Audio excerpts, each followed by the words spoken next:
Jane, 1 second. I want to welcome everybody here tonight. This is a really important topic. I've read a lot of emails in the last couple of days. I've read some Facebook pages, and I really want to thank all of you who have reached out to us with any of your concerns, any of your questions. We are bringing back before you tonight, we're restarting the process on MBTA communities. I want to acknowledge our newest planner, who is here, Andrew, who's been a lot of help lately, and her name is Olivia Knightley. She has been here for a whopping 7 days. Can we show her a little love?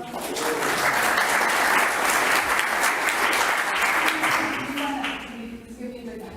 I want to acknowledge also Andrew McNichol, who has done a tremendous amount of work and continues to do a tremendous amount of work on this. It's really important to him, and your voices are all welcome and important to this process. We want to hear from each of you as we go through this.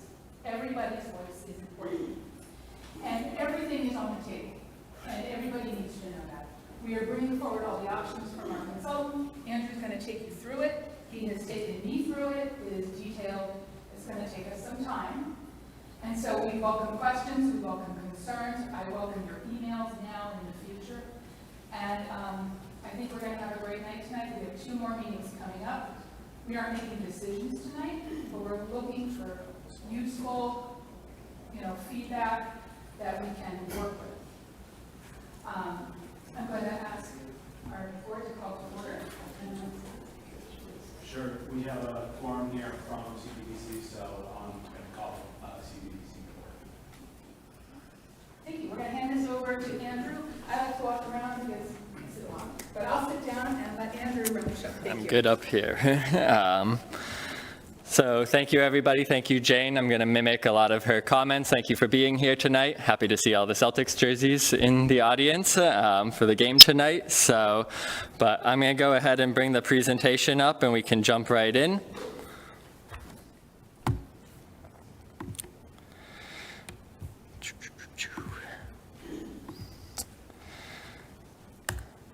So just as we typically try to do, we're going to try to establish some goals tonight and give you some expectations for the night as to where we are.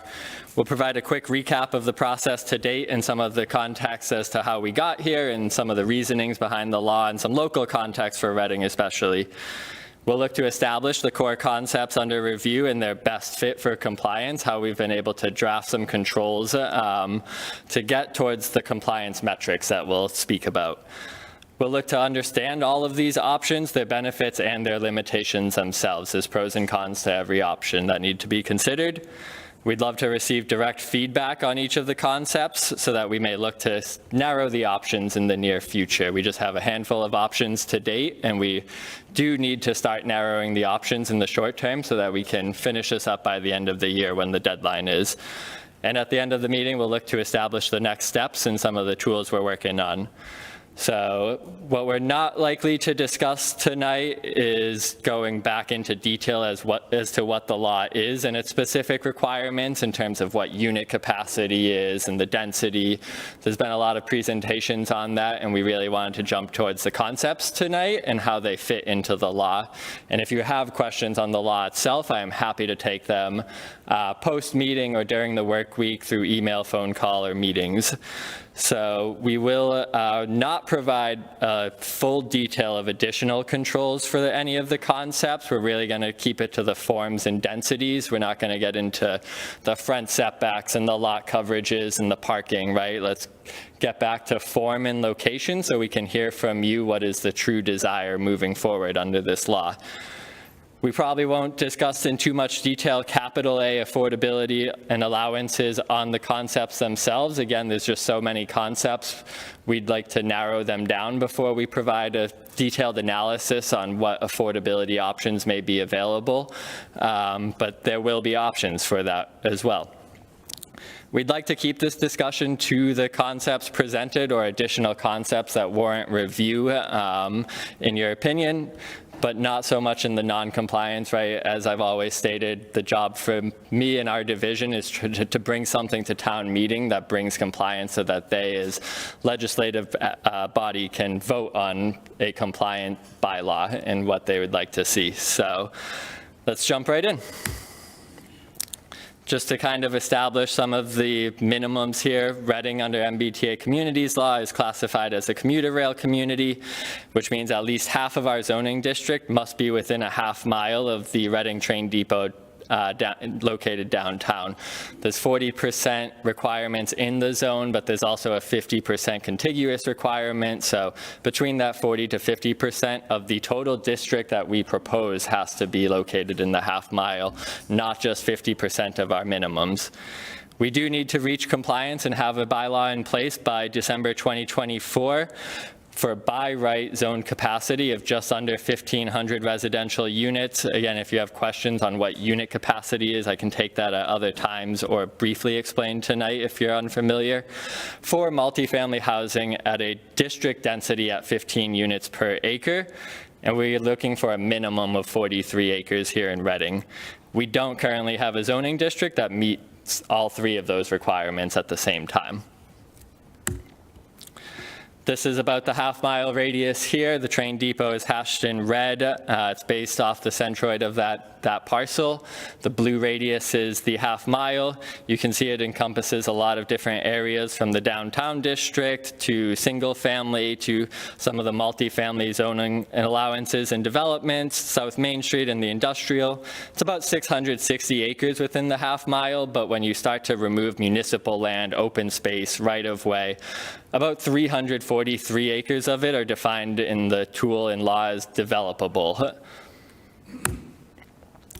When we talk zoning and multifamily housing, I just like to establish this every time. Multifamily housing is any housing with at least 3 units on a lot.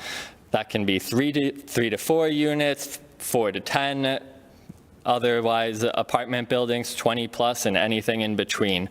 What the law allows us to do is look at these options and these styles of forms and these styles of developments and say, which one do we wish to promote and fits best in Reading? And that's always been our question from the beginning, is what form would we like to see and where would we like to see that form? And some forms do just naturally fit better in certain pre-existing areas than others. Again, zoning-wise, just looking at the broader zoning map here in terms of this law and its multifamily allowances for by right, everything you see here in pink is single-family zoning, S15, S20, and S40. It's about 94% of the land in Reading. What you see in light blue, I don't know if you can see my cursor there, those are some of our pre-existing multifamily areas, and a vast majority of them are built out, or this one here is fairly undevelopable due to high multifamily requirements. We've seen multifamily developments in other areas like the A80 and the Business C, both of which are built out, and downtown as well, of course. We've recently seen some mixed-use applications on South Main Street from a recent bylaw. There's other sporadic multifamily around, prehistoric, Johnson Woods drives, items like that through special permits and approvals, but otherwise, it's just important to know that zoning is what guides your future development and not so much as to what exists today. Zoning can be crafted to promote your preferred forms of development and growth, and we can use that effectively to our advantage, including under MBTA communities law. Just again, to give context to that, this is the S15 zoning. This was a quick analysis done when we increased lot sizes from 10,000 square feet minimums to 15,000 square feet minimums. A vast majority of S15 lots do not meet the minimum standards. Again, the zoning that exists today does not necessarily reflect the actual forms out there. And that's just lot sizes. It doesn't get into structures and front backs and non-conformings of different styles, but in terms of where development has to reach today, it does not mimic the vast majority of what exists. We did start through a pre-development analysis of our by-right multifamily zones that we do have in Reading. Again, as I mentioned, none of them meet the minimum, all three minimum requirements in fashion. So the A40 district, the light blue, doesn't have a lot of by-right parcels. It's high requirements. Business A, similar reasons. The downtown smart growth was close in terms of maybe the density, but the unit capacity given the acreage limit just wasn't there. A80 was pretty built out and didn't meet the requirements for a full compliant minimum acreage district or unit capacity given its scale. So we want to take this opportunity, again, always reestablishing long-term goals. This is about the future of Reading. I know there's been recent talks on master plan updates or development plan updates, but going back to the 2006 master plan, there was recognition of this fact and the shortage of housing that may be to come. Because the master plan notes that Reading should and will provide a variety of housing types for diverse populations, including affordable housing options, multifamily townhouses, and accessory apartments. And we've made substantial strides towards a number of these goals outlined in the master plan, including adopting 40R, being one of the 40R leaders in the state, other South Main Street developments that we've seen come through. We've approved all of our 40B comprehensive permits and seen them completed. So Reading's really been a housing leader, and we'd like to continue that strive and that effort if we can help it. And the master plan did correctly note that we see periodic multifamily booms for this high-dense style development, but the lower production on the single-family end. And so we are really kind of existing on the opposite ends of the spectrum of development. We have single family, which is shortage in supply, driving up prices, and we typically build high-dense multifamily and subsidized housing developments, which has high development costs, which in turn can raise prices as well. So you can see that reflected as the affordability gap in Reading continues to rise. So it might be no shock to all that in the recent years, housing prices have skyrocketed, especially within the last 5 years and post-COVID. So the gap between what is naturally affordable to your household income is increasing, and it's trending that way still. And what this effort is aimed at is to stabilize the housing supply and how we can do that over the long term. Again, just another metric in terms of rent. You've seen rents increase anywhere from 50 to 60% across the metro region.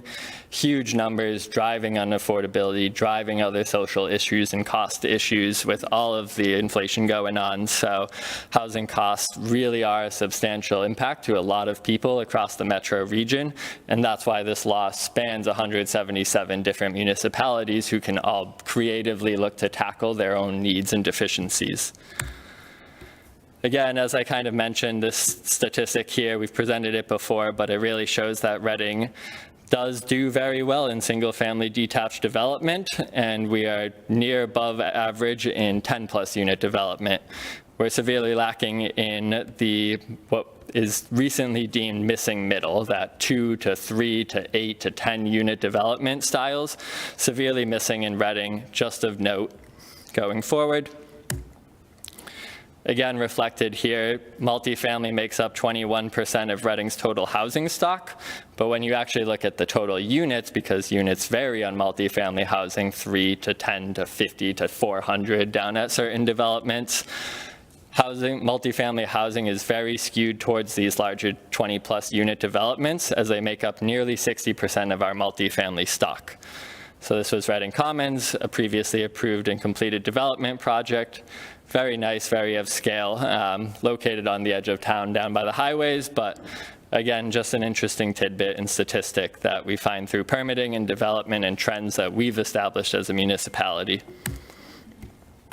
So we really do look to use MBTA communities as an opportunity to reconsider and relook at if, as a town, have we met all of our goals and how we can use this to our benefit and use this to our improvement for the long-term future. Have we provided a variety of housing types for a diverse population? Can first-time home buyers adequately afford a home in Reading? Can elderly residents who are aging downsize if they wish to stay in place? Have we considered our place within the metro region, how our community is going to continue to grow and evolve from here on out, including with our downtown smart growth that we've seen that success with? And there just is room to maintain our character and still provide additional allowances. So just please keep that in mind going forward. Just briefly how we got here so everybody is aware. This really started in late 2022 when we got that early technical assistance to review the existing zoning districts and their limitations. We submitted the action plan that detailed everything we could possibly look at, received interim compliance. We immediately started the research, analysis, engagement, and understanding of needs and deficiencies.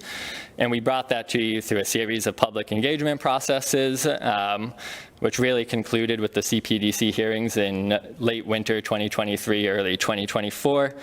We heard a lot of new feedback at those public hearings, and that's really how we got here today, was that a number of the community wanted us to put out there other compliance metrics because through the engagement process previously, we were really building a comprehensive analysis of what we heard to date. And when we heard through the public hearing process that we'd like to see the metrics and what it could look like in commercial zones and other areas of town to comply before we really push the, what we were calling mixed residential. There's a new name for it now because there's some confusion, but really see on paper what those other areas look like, and that's what we're here to present tonight. So all of the feedback to date is really how we got here, and we appreciate all of that feedback. So as I mentioned early on, we would love to keep this discussion as best we can to forms and locations, the forms that the draft regulations and the density and the height that these compliant districts can promote, and then those locations and their context within them. So I will apologize in advance that the screen might be far away and the maps may look small. I do have larger maps we can pull up, but you might be pretty familiar with a number of these areas already. So just to speak a little bit to what we're now calling the transitional residential, which was the previous concept built. This was one of the maps at the public hearing process. It was not the minimum compliant map, but it was a map presented and under consideration. I just wanted to note that this effort was really built around that missing middle housing stock to try to promote it in best ways as possible. It looked at a 22 units per acre on any given lot. It's built around the downtown. This is the downtown right here in the middle. It looked to surround it on all edges because what we found through data and research was that this area maintained some of the greatest diversity of existing housing stock, and it was also maintained a number of our smaller lots. And when we use that to draft controls, that 22 units per acre, what that meant was up to 65% of lots were looking at allowing 1 to 4 units in a by right fashion. 85% of lots were allowing up to 1 to 8 units in a by right fashion, and the 15% could allow a bit more and varied in size. There were some half-acre lots, some larger lots, but of note, a lot of the larger lots were existing multifamily developments, churches, or commercial uses that were unlikely to be redeveloped in a denser scale, but there was still potential for some of that. So it was aimed at promoting a variety of housing options to be built, and it was necessary that we looked at this in a fashion that combined the A40 district, that light blue area I mentioned earlier, and some of the pink S15 around. So the median parcel size was about 9,500 square feet, and what we saw through the existing units was units that ranged from 1 to 9, or I should say dwellings that ranged from 1 to 9 units, were consistent in median lot size. Single-family units were about 9,000 square feet, two-family units were about 9,000 square feet, and upwards to 9 units was closer to 11,000 square feet, but those characteristics were able to support one another and show that this is plausible on some degree to the middle lots there. The geography maintained about 1,500 residential units. It's about 221 acres of developable land, which was yes, well above the minimums of the law. When we were building this model and this concept, we heard a lot of positive feedback towards it. We heard a lot of negative feedback towards it. We were trying to work in the middle ground, but under this concept, it felt like it made sense to try to support downtown on all of its edges and promote character in a radius and harmonious way if we could help it. We were looking at proposed controls that were more restrictive for some of the larger lots to try to limit their developability, if that's a word. So there are the compliance metrics here. This was on the left here, the gross acres and the unit capacity, again, above minimum standards in the law's sense, but the zone density met perfectly at 15 units per acre. On the right, I just wanted to provide the metrics for what was the minimum map presented at that time. I do have it, it's not on the slide, but the concept did still work at a smaller acreage scale and got closer to the unit capacity while maintaining density. It was in efforts to build, again, a variety of housing options. All of these, except this bottom left here, exist within the half-mile radius. This is a series of housing authority properties, but they were pretty close to what we were considering a courtyard development standard, and that's about 18 units per acre, if I remember off the top of my head. It's tens to dozens of units on a parcel that, when you look at it from the streetscape, you can't really tell and notice that it's upwards of 40 plus units there. This was a 4-unit development on Green Street in recent memory. You can see that it has yard space, it has adequate parking, it has, yes, size and scale for each of the units, but they are in some type of harmony with the existing neighborhood. This was more of a historic property out close to Pleasant Street. It too mimicked the density allowances that we were looking for. This was 20-unit 40B. In an existing single-family neighborhood on Woburn Street. Yes, it was an existing building and it was a retrofit, but again, its scale of 3 stories and 20 units was similar to the density and controls that we were proposing. This was just a concept of townhomes that I found because we wanted to say, well, what if townhomes were an option? And this was out on High Street, again, trying to go the whole radius here. Similar to the density we were looking to allow under this concept. Again, it's variety housing that looks to fit in scale with existing neighborhoods. The controls were built to mimic as closely as possible the existing single-family controls, but with a little less to also try to mimic what exists today. Because as I mentioned, a number of dwellings do have 10-foot or less front setbacks, side setbacks that are far less than 15 square feet.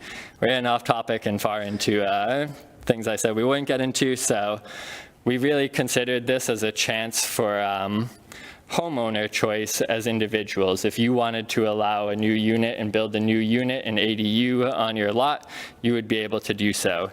If you wanted to capitalize on the scale of your lot, you would be able to do so. If you had a smaller lot, you could still look at the considerations of what that looks like, though the smaller lots, because of the single-family-esque controls, were still built to be in scale. We did hear, we thought that it was a potential for sustained new growth potential. I think sometimes we look over the fact of the new growth necessity for towns and municipalities. It wasn't likely to be big chunks of new growth every year, but you could potentially see some elements of new growth in this district every year. We did want to, and through the public hearing process, learn the weaknesses that we wanted to determine the appropriate parking requirements if this moved forward, design criteria and other tools that we would look to develop because we know that's important to community character.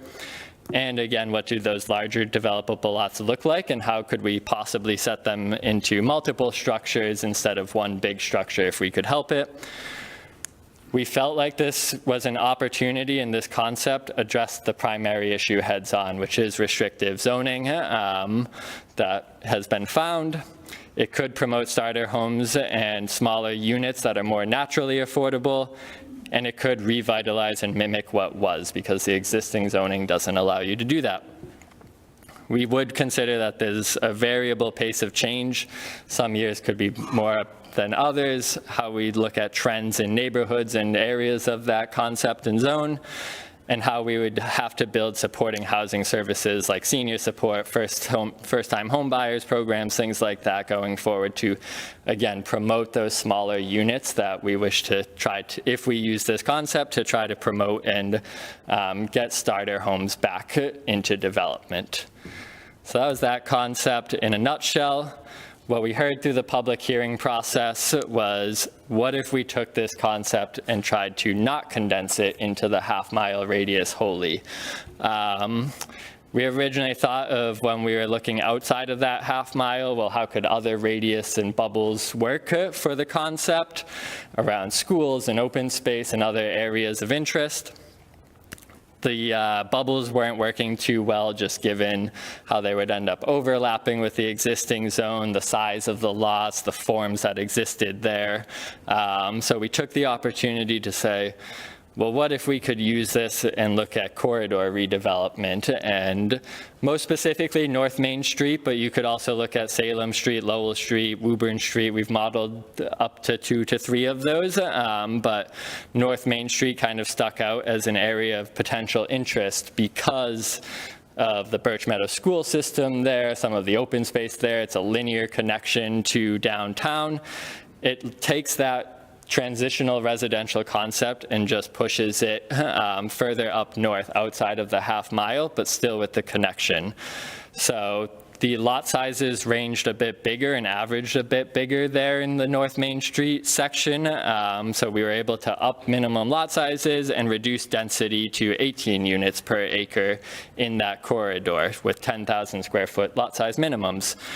The developable acres and the unit capacity can range, because how I considered this was we could break it into different segments, right? We don't have to go all the way to North Reading. If we did wish to pursue such an option, we could stop it at Birch Meadow and try to use it to the best of our advantage there. So this is really just of note because it does require that we still do something in the half mile and create some sort of zoning that meets standards in the half mile, but it's a potential allowance outside of the half mile that we could look at in a more controlled fashion, and again, promote potential variety again. So when we think of North Main Street, it is primarily residential right now, but there are some variety of uses there. This is Sumner Chimney up in the middle of the street, and we could use zoning here to promote different types of options that may be desirable on a main street. Whether that's multifamily housing and townhouse development like you see on the bottom, or would we even maybe consider some sort of moderate commercial uses on North Main Street? It's kind of an evolving question. I think this concept, while it does work and have its strengths, what we would need to consider if we wanted to pursue it is that new opportunity envisioning of it and what it looks like and what allowances we really would want to promote under it. The weaknesses come down to, dependent on that vision, growth could be a little bit less harmonious to the existing scale. And the existing structure, of course, is very vehicle dependent. So we would have to consider streetscape and addressing Main Street in a holistic fashion over the long term. Again, there's potential for a mix of uses if we truly desired it and we would wish to pursue more public transit. The north part of town is very limited in public transit, so if we pursued something like North Main Street, we would certainly be trying to ask the MBTA to up their services up to that part of town. And this was just an example of a local regional corridor redevelopment plan that felt similar to what this could look like if we wished for it. We were asked to look at commercial zones, so we're going to jump into commercial zones now and less residential. We're switching forms here to more higher, dense, mid-rise style development. The first option we looked at, because it came up a lot, was to revisit downtown. 2021, we saw a lot of zoning amendments in downtown, and we would be open to that idea again. However, for downtown alone to reach full compliance, What you are looking at is 4 stories by right of multifamily housing and 55 units per acre by right, given the smaller lot sizes. Now, 55 units per acre may sound fairly high, but it is actually in relation to the existing development we've seen over the last 5 years. Most of those developments are just about 55 units per acre or upwards of 70 units per acre. So if we were to consider this, we just have to keep in mind the by right allowance of multifamily and how we lose waiver authority potentially. It does allow us and has the strength of maintaining the 40R's high affordability requirement of 20 to 25%, which is typically not allowed in new zones under MBTA communities. Andrew, we have a request. Is it possible for you to zoom in at all with your screen on the map area? I can. That would be That awesome. looks possible. Folks in the back have no resolution. And the presentation will be available online in the morning on the town website. Yes, and I do have PDFs of all the maps that when we get into discussion, and if we want to focus on a specific one, I can pull it up in a larger fashion as well. So again, just going through some of the strengths and weaknesses of using downtown alone for compliance sake. It does look to try to mimic recent development patterns, as I just mentioned. It is the ideal area for 3A compliance, right? This is kind of what the state was striving to look for, downtown redevelopment, revitalization around train depots and transit. And I'm sure we are all aware of the short-term impacts that through the utility improvements downtown, sewer, water, drainage, the whole shebang, all was recently redone and revisited downtown to plan for Reading's long-term growth. The weaknesses, again, are that 4-story by right multifamily alone limits mixed-use incentives. The way 40R is drafted right now is multifamily is limited to 3 stories. Mixed use, you can do 4 stories. We, of course, lose that then incentive by allowing multifamily at the same scale. We would want to certainly determine appropriate parking ratios again. I think we heard that a lot during 40R developments and the public hearing process when we were amending 40R.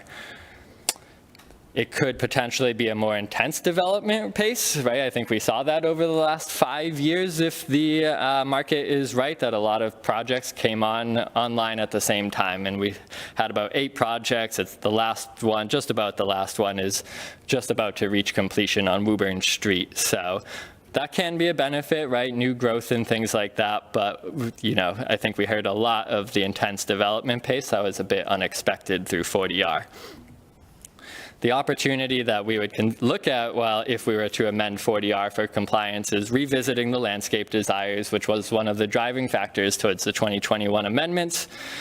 We could certainly be looking at an analysis to determine lots that are most likely to be developed. Obviously, that's really based on market factors, but a property owner is going to decide if and when to sell at their own discretion. So, you know, any type of analysis like that is purely assumption-based, based on market and values.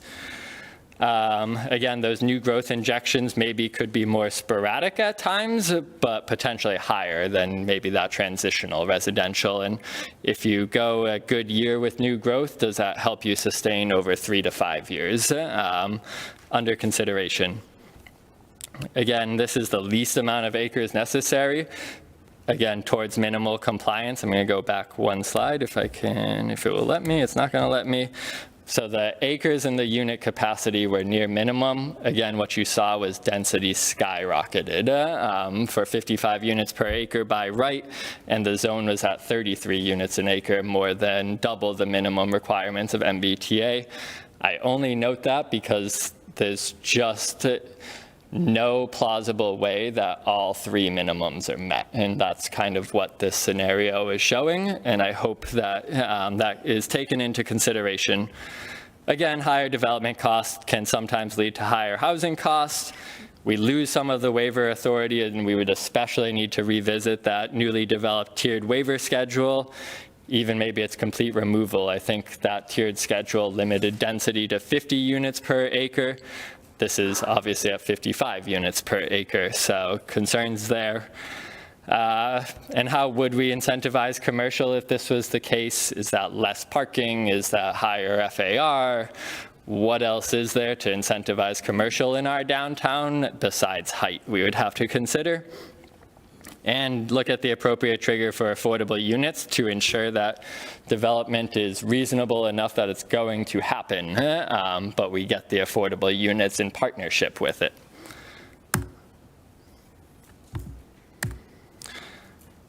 The other concept we looked at in terms of commercial considerations was using downtown in conjunction with the South Main Street corridor. So this looks to lessen the by right density of downtown and even the height by allowing multifamily at a similar scale on South Main Street. It tries to promote a transition in direct connection from the south up towards the downtown area. But admittedly, I'm sure as we all know, South Main Street is not pedestrian friendly and would need a lot of improvement if we're going to look for housing development in that corridor.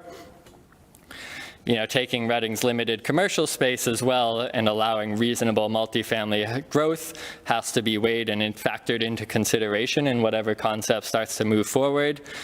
And similar to that downtown conversation we just had was how do we incentivize mixed use if that's a desired intent on the commercial corridors in downtown in both areas in a reasonable fashion that we're going to see commercial growth. So this concept in both areas in downtown, and I should zoom in on the map so you can see it a bit. Oop. Sorry, bear with me here.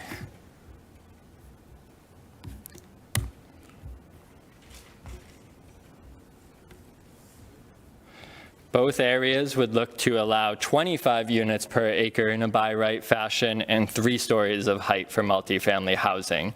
So that's of similar scale to things that exist today, both on South Main Street and in downtown. But of course, that does need to be factored into growth and consideration. And importantly, we would have to unsplit a lot of the Business A lots on South Main Street. A vast majority are split between Business A and S15. S15 residents surround the rear of Business A on both sides. Its compliance metrics, the acreage is higher, but the unit capacity is pretty close to the minimum. It's a few hundred over, and the density is a little higher, but it was necessary. Any lesser allowances, we were falling below the density, so we just had to factor that in. In terms of forms that it could promote, this was the original concept on 269 Main Street, the old Smith Oil site. I used it because it was a 3-story building proposed, and it was going to be built that way until wetland impacts and things had to be considered, and they built 4. But the original concept was 3 stories multifamily housing. This is in the existing A40 zone. It's of similar density to the 25 unit maximum that could be allowed in this compliant concept. This was a rendering and architectural plan on the recent mixed-use development on South Main Street at Main and Pinevale. It is almost 25 to 30 units per acre. It's 30 units on an acre site, but it goes to show that we could potentially incentivize that mixed-use option, but that's the scale we would be looking at. This was the existing Belmont Arms. It's a 3-story multifamily development. It's a bit historic, not historic, but older, developed it further into the past, I should say. But the density is there that mimics what this zone would, what this concept would allow for, and it is 3 stories in height. So, you know, those forms do exist. It achieves the minimum acreage in the station area in the half mile, and meeting the remaining unit requirements outside of that down the rest of the corridor. The weaknesses are that there's the potential loss of future and existing commercial growth and replace for residential.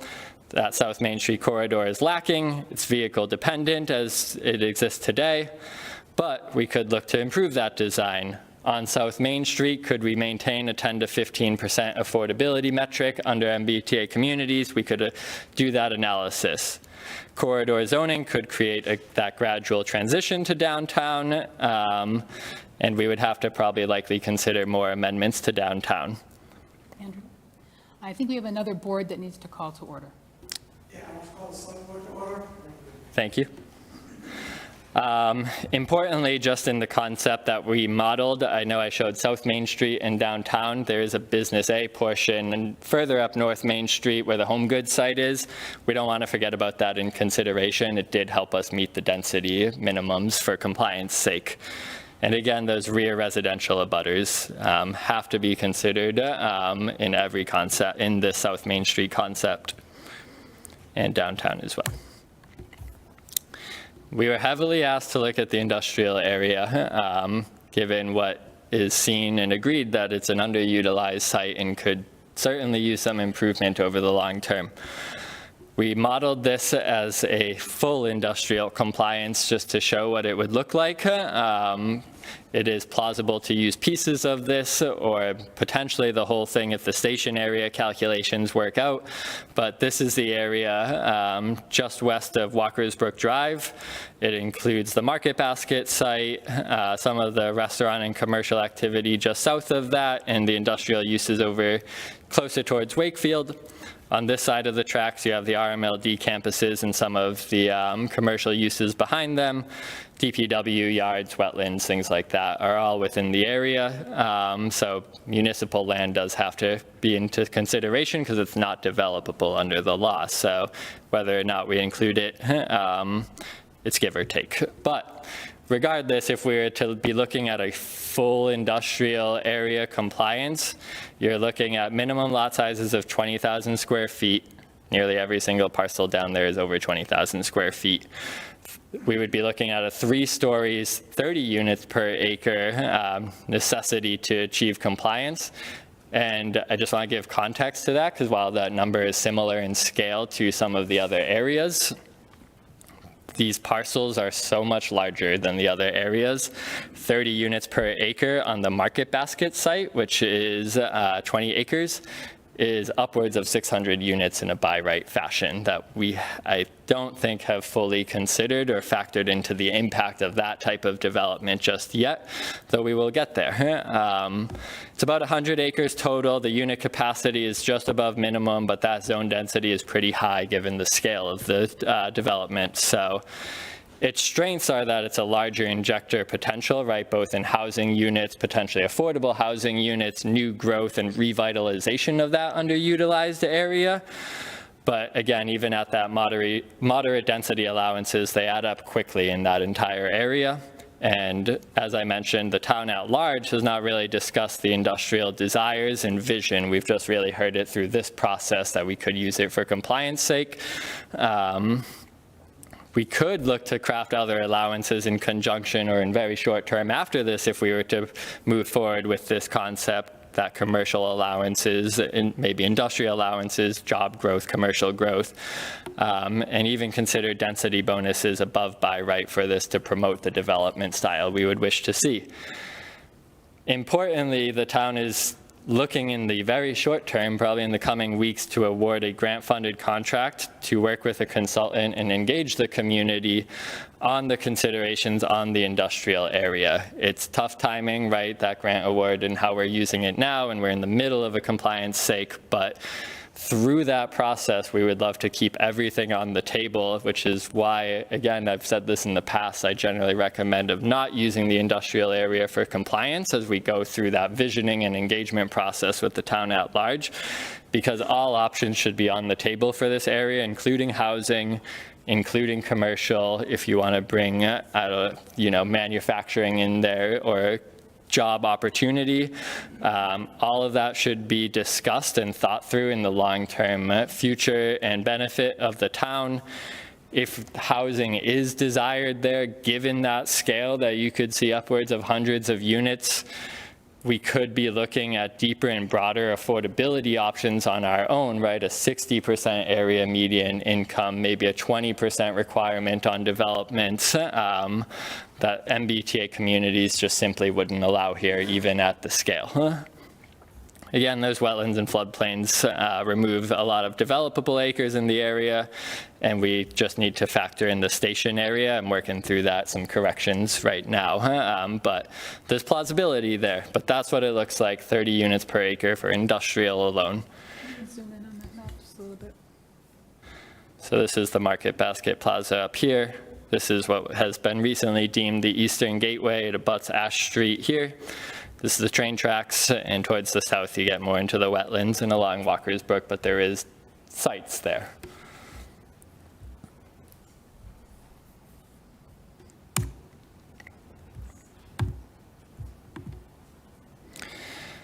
So we wanted to provide an option because we heard the request of using virtually all of the commercial areas. This one limits some areas more than others in terms of the Business A allowances in South Main Street. We only looked at the top half of South Main Street, the north half of South Main Street. I say that 2 times faster, but only looking at this area to try to preserve the southern half for full commercial uses. Maybe it doesn't make as much sense for multifamily housing development. We looked at this half of the train tracks at the Walker's Brook that we were just looking at, just because scale with Ash Street neighbors, we would want to take that into consideration, and this is the redevelopment opportunity here. So if we wanted to pursue compliance over there, we could. And of course the full downtown area. What this allowed us to do is give a variety of density allowances in the zones, in the different areas. So we use downtown as the key factor, given that it's within the half mile. We wanted to use that as the strongest factor and more limit the other areas, given that downtown is the more natural than some of these other areas, maybe for housing development. So downtown could be at a 3-story, 30 units per acre rate, actually similar to the by right allowances today of 20 units per acre. South Main Street would be at a 3 stories, but only 15 units per acre allowance, which really gives us the opportunity to incentivize mixed use at a higher rate. And industrial, similar, 3 stories, 15 units per acre. Again, on a 20-acre site, that's 300 units, so that scale is there still, but it's a little bit less than that, 30 units per acre. It's above the acreage minimums, it's near the unit capacity minimums, it gives us some flexibility, but across the zones, they average out to just under 16 units per acre. The strengths, again, come back to potentially larger injection potential units, growth, affordable units, commercial space if we incentivize it correctly, revitalization of that IND area. The weakness could be, this is too much commercial area. 5% of our land is commercial, using a vast majority of all 3 to allow multifamily at a reasonable scale. Is that in the best interest for the long term? Again, that moderate density on large IND lots adds up pretty quickly towards hundreds of units allowed. The opportunity could be to craft other allowances in conjunction with housing, the density bonuses previously mentioned. But again, we should consider specifically to the IND area that upcoming engagement and visioning work that we will be partaking in the better part of this year. Those were about all of the concepts. So we're going to open it up to discussion. That was a lot to throw at you. 6 concepts, all different variety, all different densities, I know. So I wanted to start the conversation and open up the conversation to first talk about the need for housing growth and make sure that there is, an understanding of housing growth and housing need in town and in the region. So I'd love to start there before opening up to the specific concepts just for 10 minutes. If you have comments, if you don't, on housing growth and allowances and need in general. But the questions range from, is there consensus that there's a shortage and underlying issue in the housing system and our policy system? How can we use this to address that? If so, do we feel that Reading's existing stock meets the diverse housing needs? Do we feel that way? And if we do, how so? How are those young adults going to be able to afford to live in Reading and serve the community and the schools and grow here? How will those seniors downsize and stay in place if desired? How do the recent subdivision applications that are promoted under our existing S15 bylaw meet Reading's goals and characters, especially with limited room left for that horizontal sprawl, where else are we going to look? We've heard a lot on the downtown development, that pace. I've heard a lot of the terms unintended consequences. What have those been for the recent development patterns? I like to think that from what I've heard, it's parking, traffic, maybe the architectural style on some of them. So what are those unintended consequences? And if we move forward with any downtown or similar development pattern, how can we improve upon it? Is continued subsidized housing and density the right answer? I think we typically default to that 80% AMI option for multifamily and density allowances. It's subsidized housing, right? That's high cost, that's long wait lists, that's just its own system that is a strong tool, but maybe not the right tool every time. So if we're going to pursue subsidized housing again and continue to do so, how do we outside of MBTA communities start looking at that 60% area median income development to get to broader affordability levels, and where, if it's not going to be in the MBTA zone, and other allowances like RHA partnerships and opportunities, if we pursue specific concepts with the limited affordability allowances under the law here. So I'm happy to open it up there. Again, maybe more specific on housing need in general if you have comments. Any public comment, I should have mentioned this at the beginning. If you are in person, please raise your hand. I just saw you. Please come up to the podium to use the microphone. I'll go sit down. And introduce your name and address for the record. You must come up to the podium only because the Zoom people won't be able to hear you from way back there. And we'll look to respond in general here. If you are on the Zoom, you're not able to unmute yourself at this time. So please use the raise hand feature found under reactions, or if your camera is on, just wave your hand around and we'll find you. Our moderators will find you.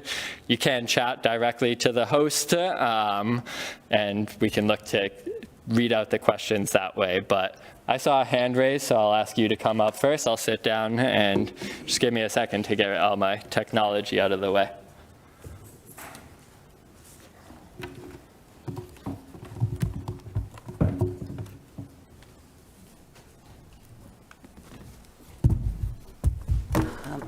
Joan Frask, Old Farm Road. I guess my question is,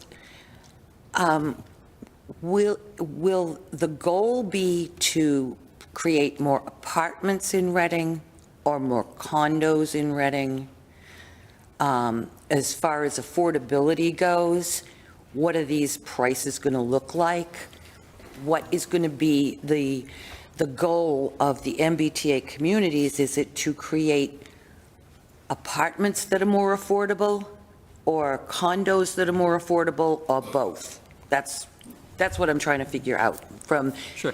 From the things that I see, these developmental, plans of.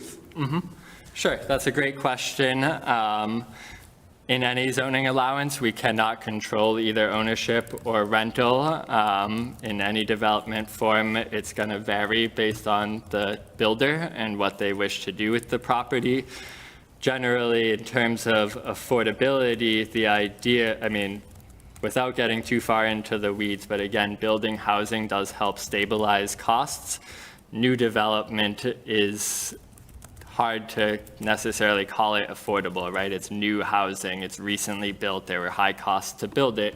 So what it does is start to, again, stabilize some of the stock, and over time, especially as we considered the transitional residential, if they're naturally smaller units, they may be more naturally affordable over time with continued growth as they age, just like housing stock today. Older houses are generally more affordable than newer developments. Trying to promote smaller units tries to get more natural affordability. If we look for that higher dense allowances in the commercial zones, we'd be looking for those continued deed restricted affordable units and subsidized units. So it's a different affordability that is in perpetuity, but does rise over time because fair market rents rise, average prices start to rise. So even affordable units do increase in cost over time. They aren't in the same cost in perpetuity, but they are at the 80% area median income in perpetuity. That income just naturally goes up over time. So it's a complex system, But but the answer to my question is yes. the answer to your question is yes, housing development looks to stabilize and promote more affordable options in any capacity. No, I mean, my question was, the goal here is to create more apartment living or more condo living? So Or are you talking about multifamily homes that people can purchase and then use as their own source of income, renting out? Is that what it is, or is it commercial-looking buildings? So that's really where we're getting towards, is picking one. Is it the smaller scale units that maybe a average person can use as an income property? Could that be a rental property? Could that be 3 condos on a lot? Potentially. But I guess that's the intent of this conversation, is are we getting towards the smaller scale units that don't have deed restricted affordability, or are we going to trend back towards the mid-rise apartment style complex? Okay. All right. Thank you. Thank you. Good questions. We have 2 questions in the chat, so I can unmute the first question. Yes. So this is David Talbot. See if that works. There we go. You good, Dave? Yes, can you hear me? Yes. Yeah, I Dave Talbot, 75. I'm going to raise the volume. Give me 1 second. Can you repeat that, Dave? Yeah, thank you, Andrew. Dave Talbot, 75 Linden Street. And 2 questions. One is it possible to satisfy the law by having 2 or more areas, or does it all have to be contiguous? That's not question number 1.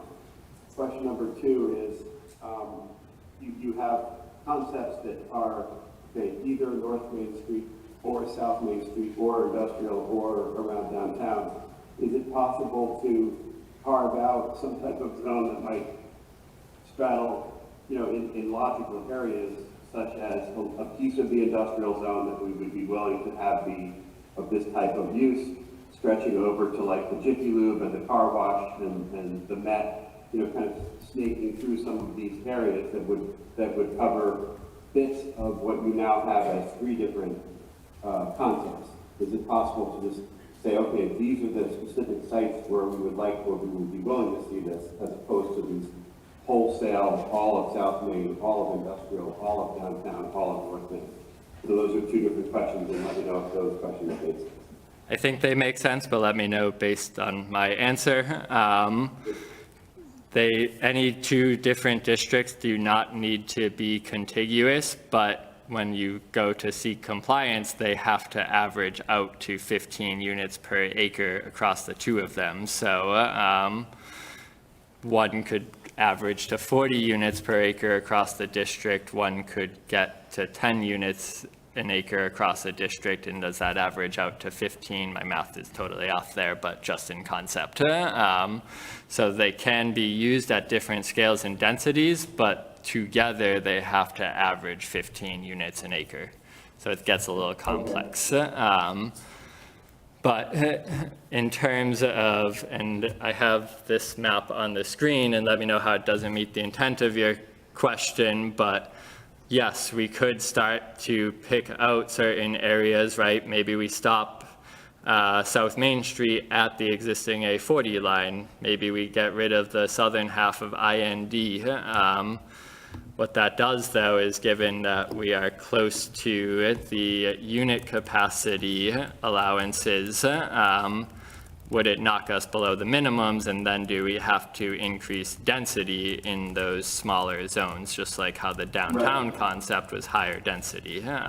So it doesn't necessarily, you could try to connect these in fashion, right? And we'll talk about it later, but like, if we wanted to use downtown as a whole in a mixed residential that directly abuts it at a lesser scale, because we heard maybe those averages are too high, that's possible. So there's creative concepts you can do here. What we'd like to establish, and we're getting into the later conversation a bit, is where can we start to pull out of needing to continue to look at so that we can use preferred areas in a more creative fashion if we can help it.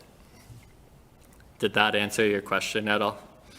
I think so. I mean, I think the solution here, if the goal is to have something done by November, which I'm not sure has to be the goal given the various trends out there in the court case, but that if, I do think some thought should be given to that we wait and see on some of the court cases. But with that as a separate question, that we look more at what are the sites that we would like to see this in, not wholesale, all of South Main, all of downtown, all of North Main, all of industrial. So there's got to be bits and pieces. And last, I know there's a lot of people who want to speak, but what's the smallest that any individual, chunk, if you will, has to be eligible or compliant?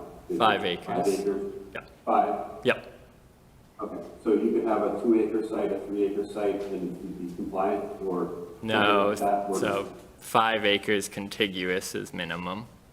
Okay, so there But- could be a 5-acre site is somewhere down here, and then a 5-acre site somewhere else, and, but each piece has to be 5 acres. Right, you could do 9 5-acre pieces to get to 45 acres minimum, but 50% of that has to be within the half mile and all these other metrics, so. Okay, I got it, thank you very much. Yep. And also, just to add to that, you can't actually do 9 separate 5 acres.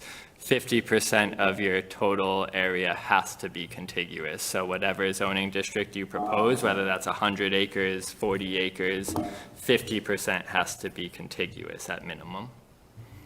Well, it's a great goal, but I think many would agree the law is not very good, but the goals are noble, but this law is not a good law. We're getting there. And we have a hand raised. Thank you, Dave.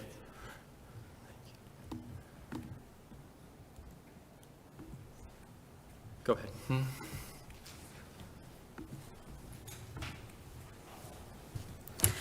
Good evening, Mary Ann Downing, 13 Heather Drive, and thank you for presenting a bunch of concepts. There's something I was hoping I would see and didn't, and that's what I'm going to address. But I appreciate your creativity in looking at other zones and coming down from the minimum. I'm sure that's something a lot of us wanted to see. My questions to you won't be a surprise because I emailed them to you yesterday, and anyone who's read letters to editor, I shared them today so that the audience would not be surprised.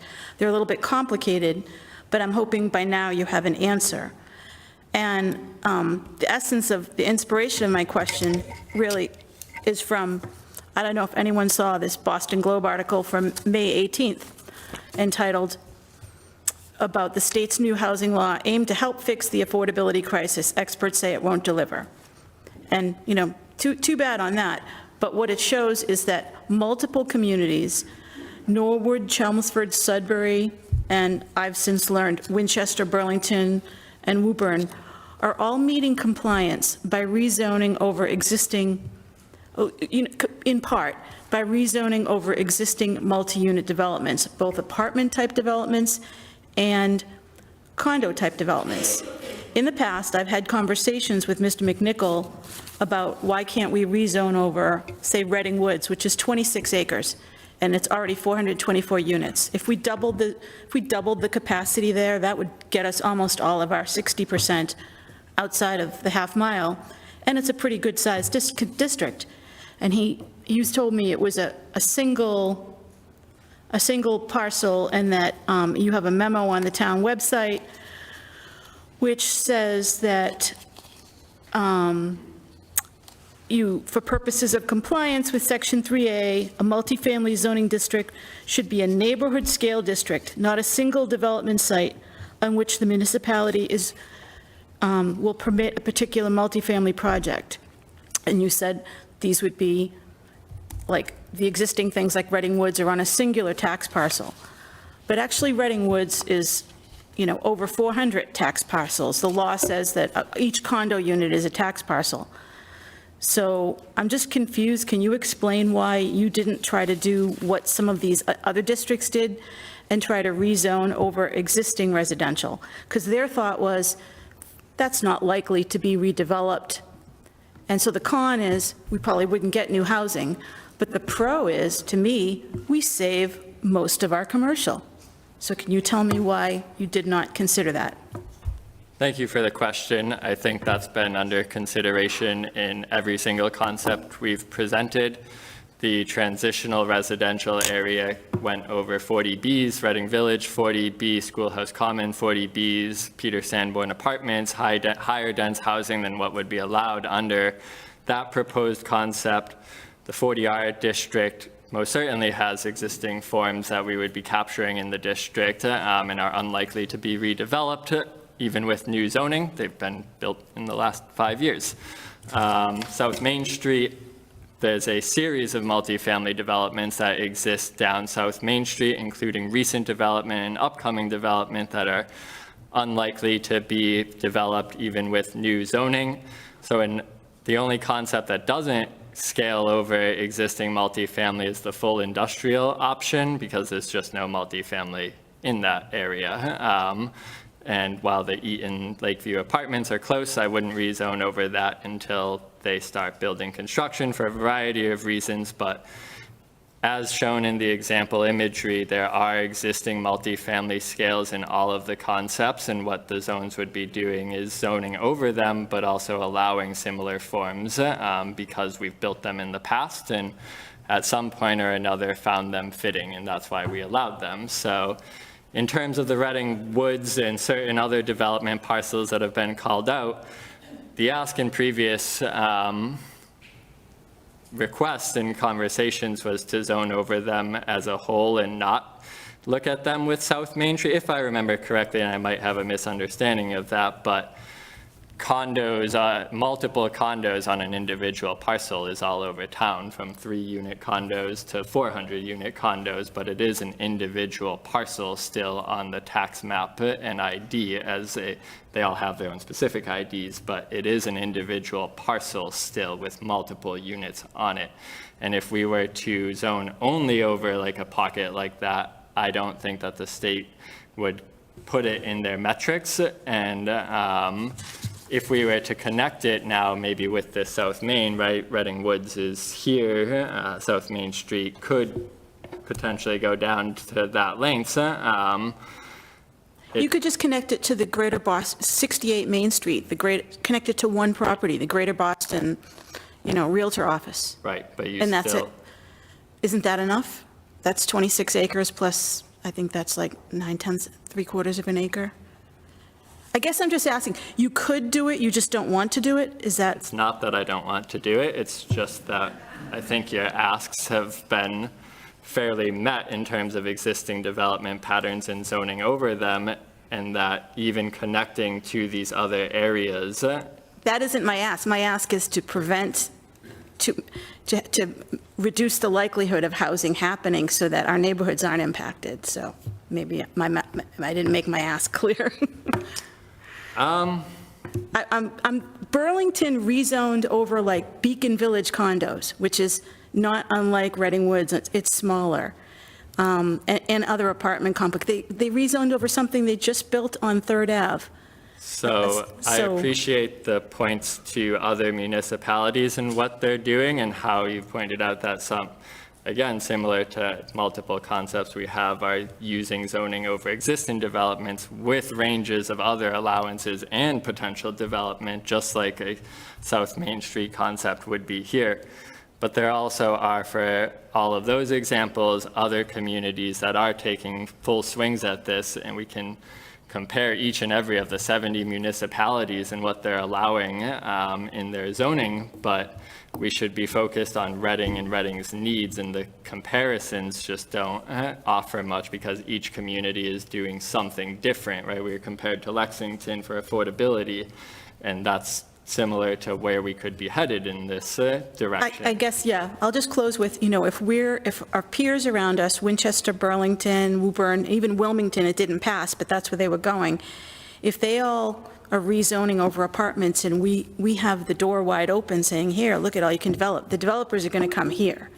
And maybe that's what we want. I guess I would ask our assistant town manager and our town manager, I don't know if he's here, like, what's your philosophy? Is your philosophy to, the other communities had the philosophy of, let's preserve our neighborhoods. That's what our 2013 master plan says.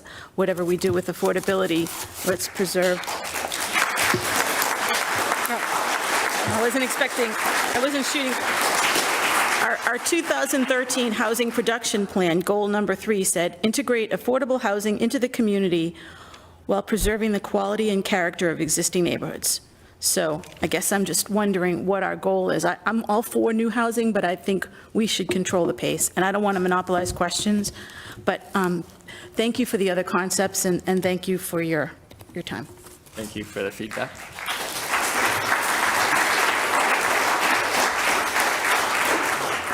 But I had a question in the chat, if you want me to ask. We're just going to go to some Zoom questions, and I saw some hands pop up in the back first, but we'll go quickly to Zoom. Sure. Whatever you wanna, either way. A question from Carolyn Whiting of 17 Chestnut Road. They are asking, is there a way to preserve/protect historic properties and buildings? I think we've talked about this in the past. None of this overrides historical regulations. And we are happy to work with the Historical Commission if they wish to increase their demo delay bylaw allowances or other regulations. Historic districts looked at their policies, and if there's other areas of interest for a district, none of this stops any of that or the regulations of historic property, which is under the general bylaw. I'm just going to read some other ones that I saw early on. I believe it was Kim. She asked, could you tell us what the current occupancy rate is in the downtown area and adjacent residential area? Are the current condo complexes fully occupied? My current understanding is all of them are 80+% occupied and substantially occupied. Sorry, just quickly, another one, Kimberly Hubbard asked, from what I understand, we have to designate areas, but they do not need to be developed. If we use the industrial or commercial areas, is it more likely to have more apartment units? Have studies been done to see probability of how many additional units would be created in each scenario? So, higher dense allowances might attract more development potential in the short term. As we start to narrow geographies, we'd be working with towards our consultant is what we would call a propensity to develop analysis that might, I think I briefly mentioned it earlier, that might highlight areas based on value, current value, and building type that might be more likely to develop than others, and then what that build out under some proposed controls might also look like. The unit capacity starts to get at potential total units in a created scenario. It's not perfect, but then it's not net units in every case. So we could look to try to discuss that in a bit more detail and any development rate for it. But just to do it on all 10 concepts is difficult in the time frame. So that's why we would like to start condensing options so that we can give more specific detail on specific preferred geographies. I'm going to jump to Sir in the fourth row, huh? Yes.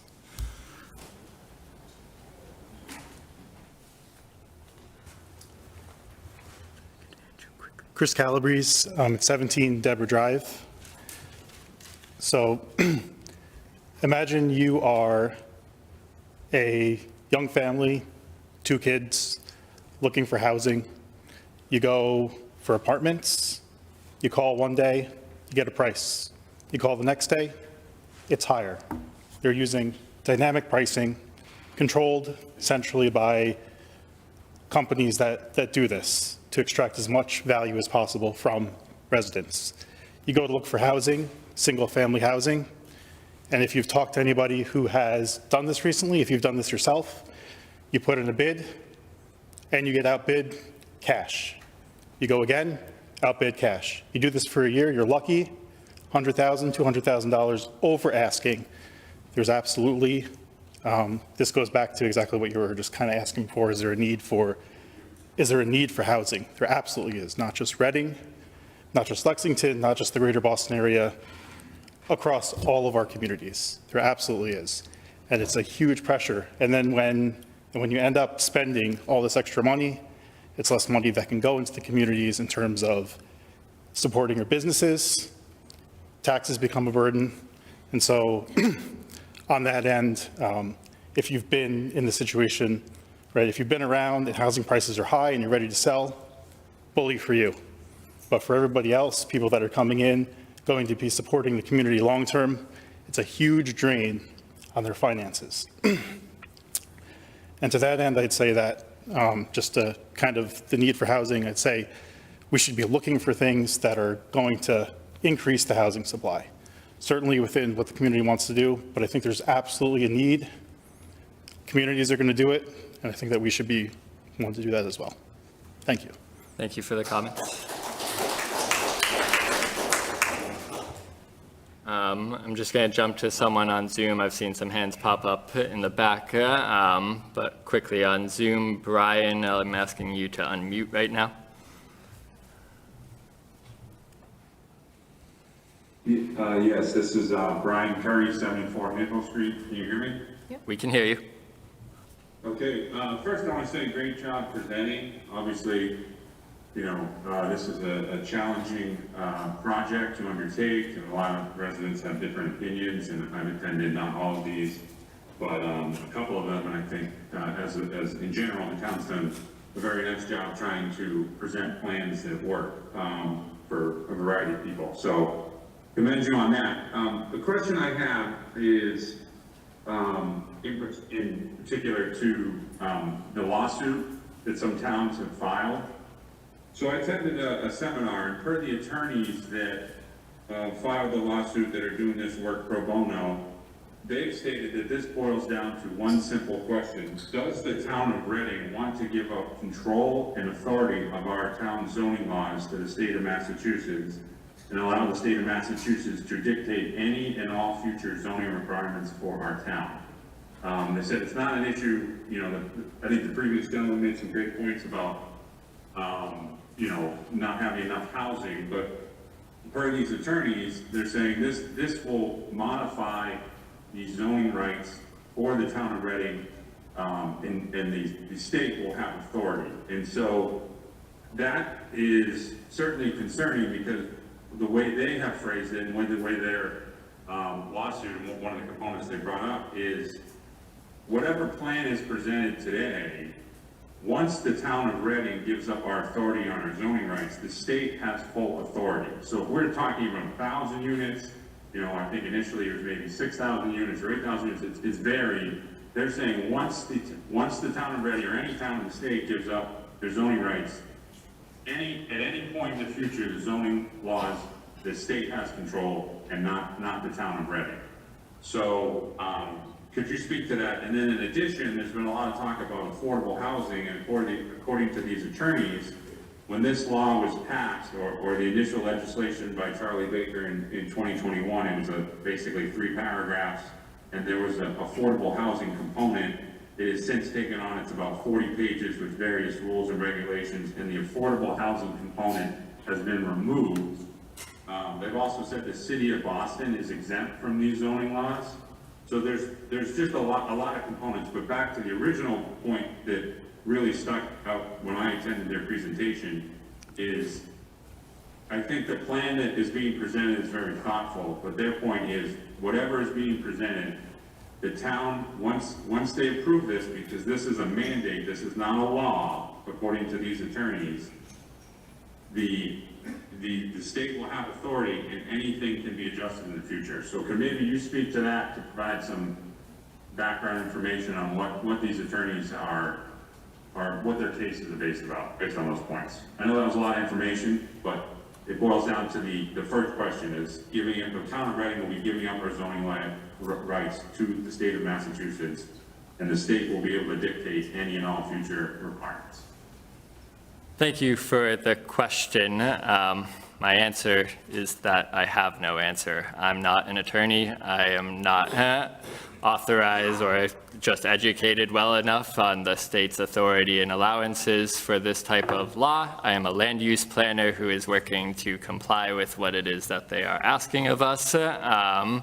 So I can't speak too much to that specific question, but what I do know is that this still goes through your local legislative process, and town meeting has the vote on whatever it is presented to them, 1, 2, 3 options. So town meeting has the vote. And then what happens after the fact would be determined, but I can't necessarily speak on the legality of this law. So thank you for the question, though. I'm just going to jump. Is there anybody else that could speak today about whether or not the town of Reading will be foregoing our zoning rights to the state? There is not, and as I mentioned in the goals, we'd like to try to keep this feedback to the concepts and how we do try to act in a forward progress, but I do appreciate the comments. Okay, thank you very much. Brian, can you hear me? Can folks hear me? Okay, thank you. This is Jane. It's a great question. I've heard that in other communities as well. I am also not an attorney, so I'm not going to speak to legal claims in any way. It's something, though, that we can think about bringing forward at a future meeting.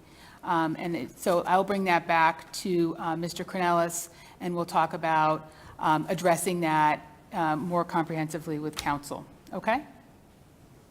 Okay, great. Yep, and I was just, again, this is not my thoughts, this is what these attorneys are claiming. So I think getting some clarity from them would be helpful, or maybe even having them attend a future meeting so they could articulate what their concerns would be helpful for the town. Thank you for the question. Just going to jump in the end of the middle row here. Yes, That's Ms. Binda. Ms. Binda.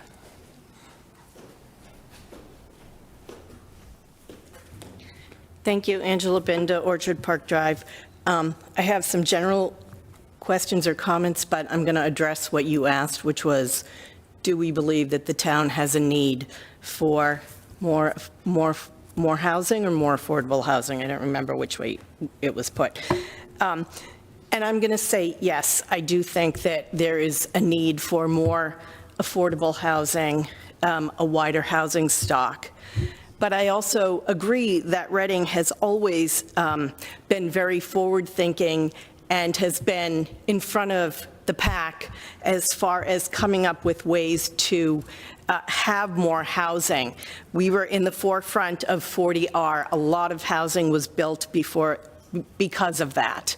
And that is a friendly 40B. So we bypassed our own zoning in order to have denser zoning to allow for more housing.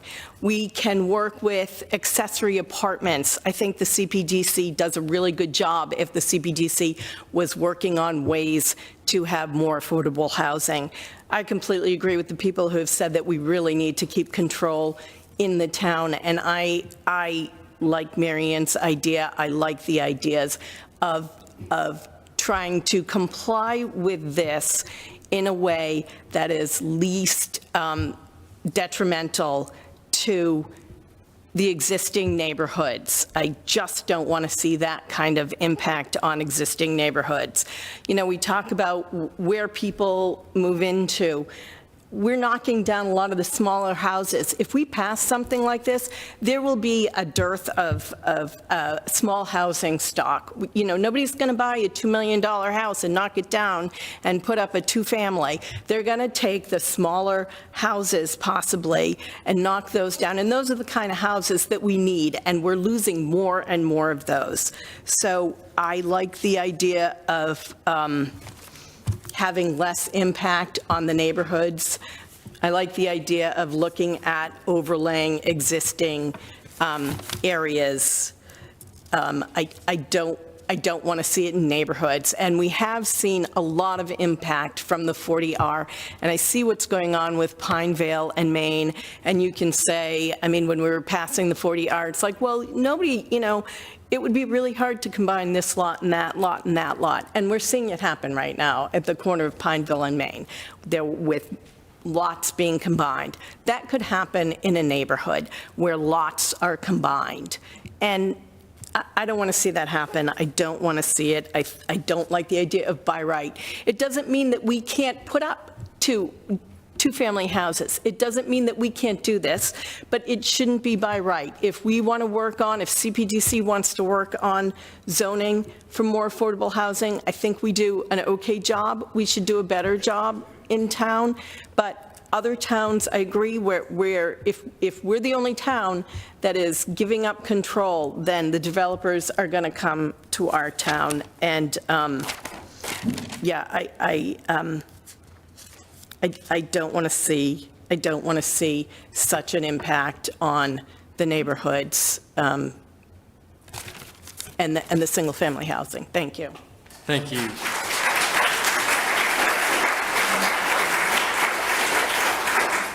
Thank you for the comments there. Only 2 quick points. You know, even on some of the specific parcels identified, Reading Woods or other larger developments on the outskirts of town, there is still a need to do something in that half-mile radius. So we just have to keep that in mind and what that looks like and how those 2 zones work together to achieve that density. And just the second point is just to clarify, we are not the only town looking to allow some type of development. There are other towns, even the examples provided, that there is still room for development. So this is happening on a wider scale and at different rates and allowances, but we would not be alone if we do seek to use it in some effective manner. But thank you for the comments. I did see in the back left and then over here, behind you, Tara, sorry.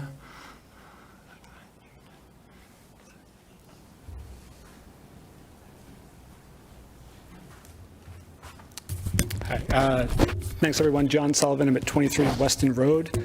A lot of thoughts, I think, on things, so bear with me. I guess to answer Andrew's original question, like I think we definitely have a housing shortage in town. I think all of the statistics kind of bear that out. The median household income in town is now $100,000 short of being able to afford the median house. $100,000. We talk a lot about kind of the deeded affordable, that's 80% of area median income, but those are houses that are housing that is available to people that make 80% of the median area income. We still have people that make 90%, 100%, 110% of the median income that can't afford housing to live here. I think I saw in one of your previous presentations that 30% of homeowners and 50% of renters in town are cost burdened by their house, which means that they are giving up other necessities in order to pay for housing. We have seen, I believe, a doubling of patrons at the food pantry in the last 5 years. We've seen almost a tripling of the number of children patronizing the food pantry in town in the last few years. I think there's clearly a need for more housing.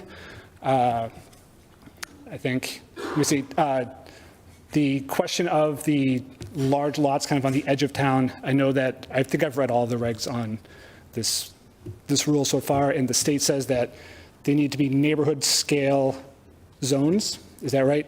But there's not a specific number of lots that constitute a neighborhood scale zone. So we could say, here's this big zone on the edge of town. We want to, do that, and we need to expand the zone a little bit into a neighborhood to meet that goal. Maybe that's one other lot, maybe that's 10 of the lots. We don't really know. There's a bunch of towns that have done this, but none of them are currently in compliance with the state. The state has not approved these. We don't know what the regulators at the state are going to say is the rule on that, whether that counts or not.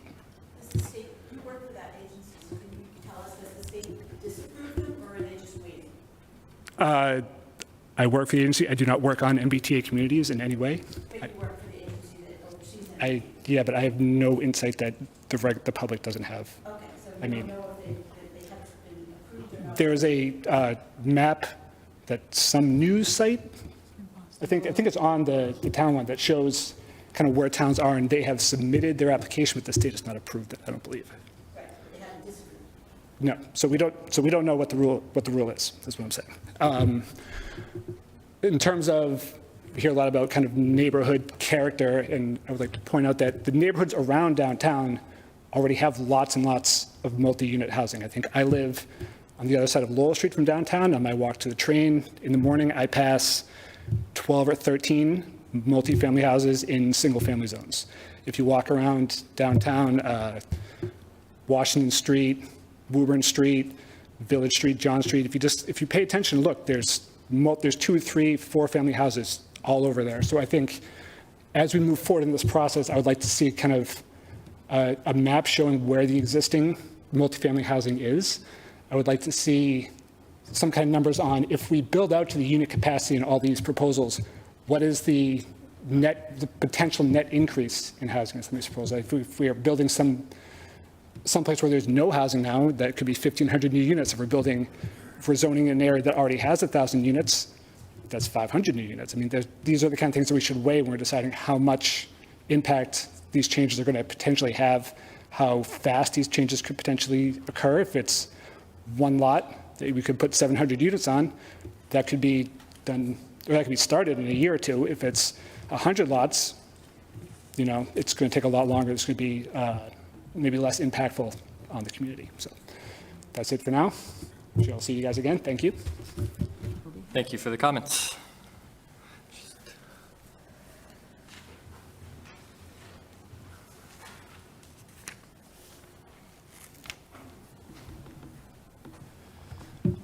Kevin Lucy, Pearl Street.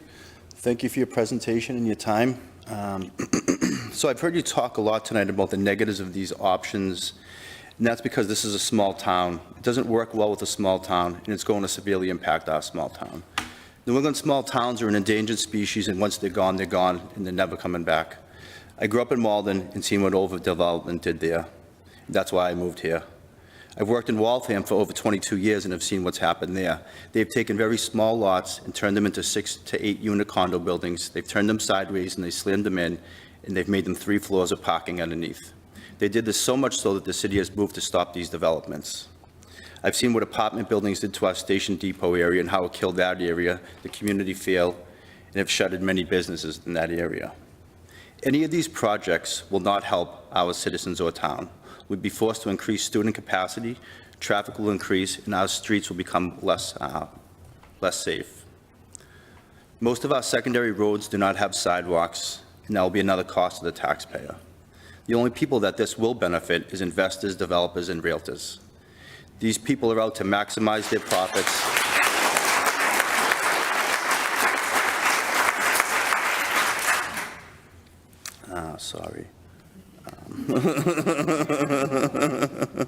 These people are out to maximize their profits and not to develop affordable housing.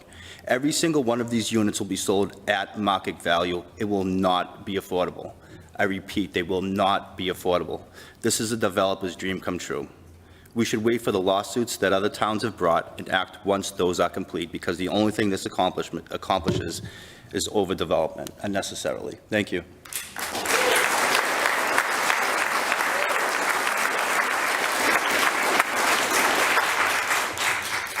Thank you for the comments. Way in the back right. Yes.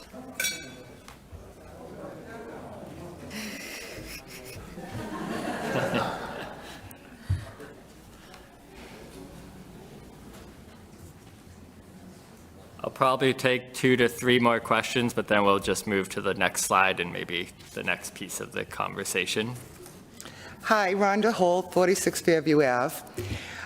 So the purpose of this meeting, I guess, is to try to gain consensus, and we have consensus, I believe.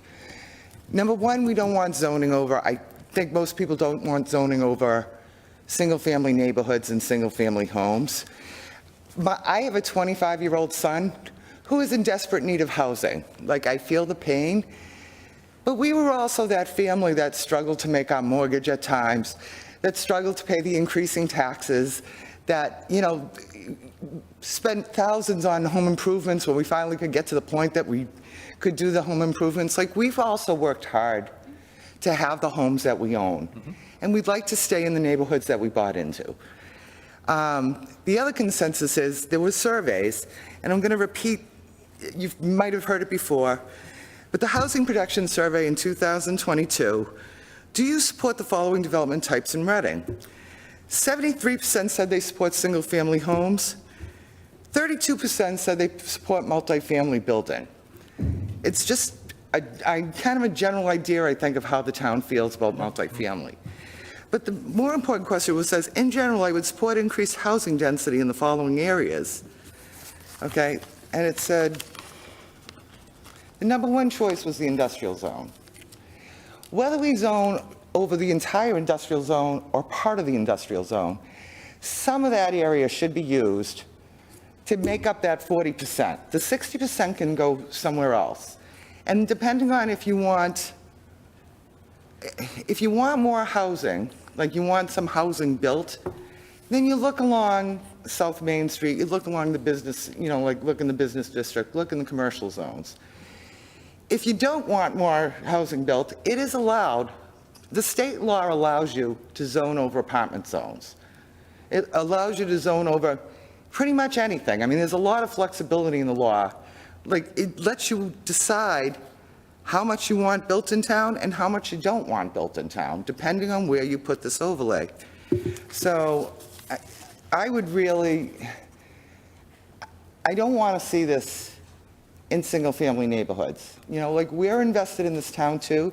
It's not for lack of sympathy that we don't want more housing built.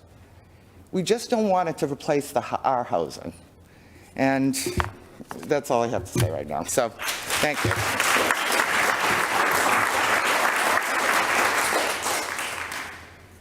Thank you for the comments. So jump in here, jump in there, jump in two over there. Sorry if I've missed you. And then we'll probably move on. I'll be brief. Brooke Chipman, 21 Bond Street. Well, I want to share that after listening to the presentation and other information that I've heard before, that I do think there's some worthiness about focusing on multifamily housing near MBTA resources. Makes sense in some ways. But the scale of this act is super government overreach, frankly.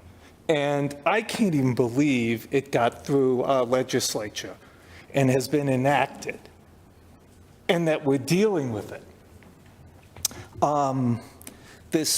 These lawsuits against towns, just really bad karma, if you will, that our state is trying to solve a problem like this by essentially attacking certain towns that are trying to reasonably push back. So I would suggest that people contact their state reps, their senator, their governor, and try to get pushback on this act. It's one thing to talk about some of these solutions that we may have to work through if we're not successful doing that. But we should not be passing up the opportunity to join with others to push back on this act. And I'll wrap up by saying that the select board, I know, is hearing this. Town meeting members are hearing this. But I think it's also important for people who have concerns here in town about it to be reaching out to their state reps, their state senators, and the governor, because there is possibly an opportunity to have this whole thing revisited. Great, thank you. Thank you for the comments. Jumping over here on the right, if you're ready. And then, yes. Tara Gregory, Pleasant Street. I have my own public comment and then one for somebody who wasn't able to make it tonight. So I want to express my strong support for building more housing in Reading, especially because it is one of the key ways that we can make our town more affordable for residents. I believe that we should strive to do more than the minimum compliance with the multifamily zoning, but I'm also not suggesting that we shoot for the moon. I want to take a moment to recognize how different size maps will influence certain types of housing stock that will be built in the future. A smaller map concentrates the density, which would likely require a large-scale apartment building to ensure compliance with the state law. A larger map spreads out the density, which would be more likely to produce small-scale multifamily housing to ensure compliance and minimize the aesthetic impact on neighborhoods. In the survey the town conducted last summer, residents had a clear preference for the small multifamily housing rather than the large-scale brick apartment buildings. I feel we can achieve compliance using a mix of both small and large-scale housing, where it makes sense. I'd like to see that some of the underutilized commercial and industrial areas in the downtown area be redeveloped as mixed-use business on the first floor with apartments above. I believe this will also help us develop more of a commercial tax base to help ease the burden on residents while providing housing within walking distance of the train depot. I'd like to see more neighborhoods like my own as a mix of single-family and multifamily homes on a single street, where the difference between the two types is hardly noticeable. Rebecca Lieberman from Pratt Street would like to say she wanted to express her strong support for building more affordable housing in town that has transit access, including some that is deeply affordable. Could we build a dedicated walk or bike path to the Market Basket and Liquor Junction shopping area to be able to develop there under the MBTA communities? A direct path would be within a half mile of the train depot. And importantly, that location already has access to grocery shopping and a bus stop, both of which are important if we want to reduce car trips. This is currently an underdeveloped area, and to increase public transit use, we should petition for more frequent train use and bus service, including an express bus to Oak Grove that makes limited stops. Thank you. Thank you very much. I saw one over here, and we have one on Zoom, two over here, one on Zoom, and then I promise we're going to the next slide. We got to try to move to the next part of the conversation. I'll talk fast. But Nancy Doctor, Pearl Street. Thank you very, very much. Yes, there's a need for housing. My children, both of them, have been trying to buy a house, each of them for over the past year. They'll never be able to afford Reading, but it's a problem in the whole state. So I'm going to follow up. My question from the last speaker is, I would like to see a larger area. I would love to see a two-family, more two-families in my neighborhood, rather than these humongous $2 million homes. So does that mean we have to change the zoning for areas in town? Because I don't see any two-families in my neighborhood. We have a lot of illegal in-laws that you guys don't know about, but I would love to know. But I would love to know, is that part of something that this would do, change zoning in areas of town to allow two families and more in-law apartments or single rentals? So the law is specific to multifamily, which is 3 units and more, but the transitional residential areas were, of course, still maintaining allowances for 1 and 2 units, even more so, especially on the smaller lots where denser development just becomes more restricted, just given the size and scale on the smaller lots.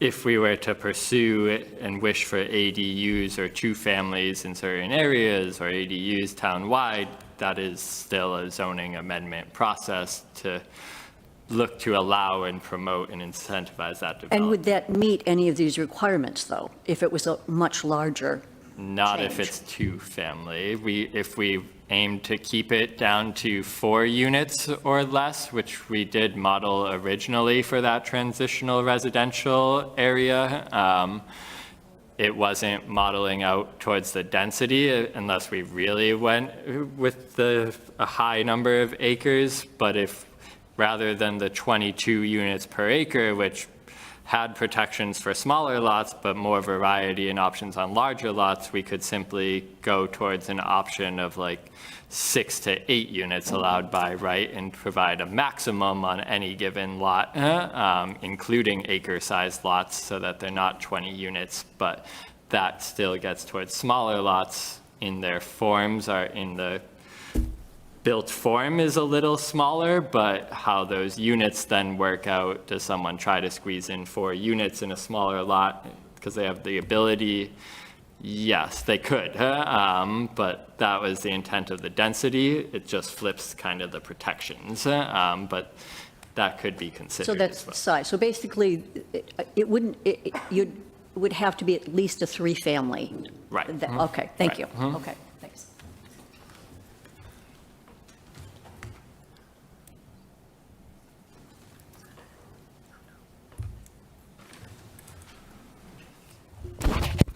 Hi, Jim Strack on Eastway. I just wanted to tie together some prior comments. As someone said, it's probably going to be smaller properties that are bought and redeveloped. So, you know, we could have a single-family home that's owner-occupied now, that's purchased, torn down, and a 2 to 3 family dwelling built in its place. There's no ability to control whether it's rental or owner-occupied condos. So it potentially could be rental. So you go from, and it's subject to the day-to-day dynamic pricing, as we heard from a prior speaker. So we go from a owner-occupied, smaller, affordable, single-family dwelling to a, with long-term stability because it's owner-occupied. We go from that to a rental, potentially to a rental unit that's subject to day-to-day dynamic pricing. So going in the wrong direction. Thank you. Thank you.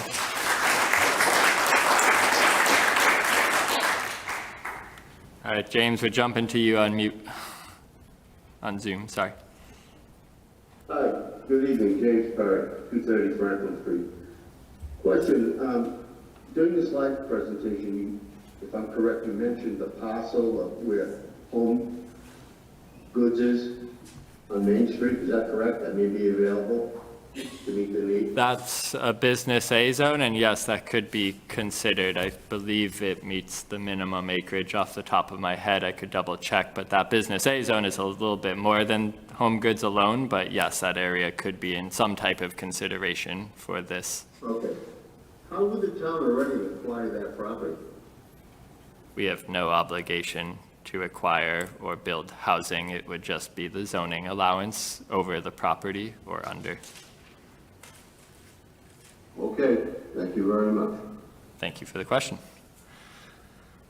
So I'm just going to jump to the next slide because we were hopeful through this discussion to try to narrow down some options. Obviously, there's a wide view and maybe no strong opinions on certain concepts either or. So we wanted to see if there were alternatives and geographies preferable. Obviously, we heard other new ideas tonight or other concepts that should be considered. But getting more towards narrowing the options still, what alternative is the most attainable and best addresses the needs we've heard tonight and the variety of opinions we've heard? What characteristics of historic, recent, and future development patterns do we like best, if there's any consensus on that? And which of the concepts best fit into those preferences? It's similar to the survey we put out there originally. And, you know, the benefits of using commercial area, right? That higher dense new growth, chance for revitalization. You know, we wanted to put out the potential consideration, just like if this starts to narrow down, of other creative options, like using downtown in a lesser density allowance, which could be 30 to 35 units an acre. It's about 800 unit capacity, right? Meet the station area and 40 to 50% requirement there, but not the 820 unit capacity, right? Look at downtown as maybe the key in this, especially in its relation to the depot, and then combine it almost similar to Mr. Talbot's point very early on with either directly abutting areas like North Main Street, or that transitional residential zone, or maybe further down South Main Street towards Reading Woods in those areas, or the Home Goods, but keeping downtown at a reasonable scale that's not too much more than by right today as the linchpin in this, and then figuring out that 50% elsewhere, whether in the half mile or out,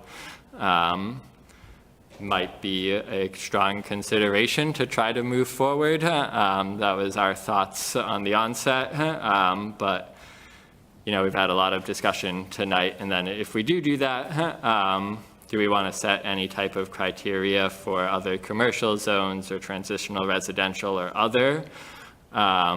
So happy to kind of open that conversation up, both on alternatives, preferred alternatives, or maybe that last consideration of a new concept. I'm going to jump here. Saw your hand shoot up.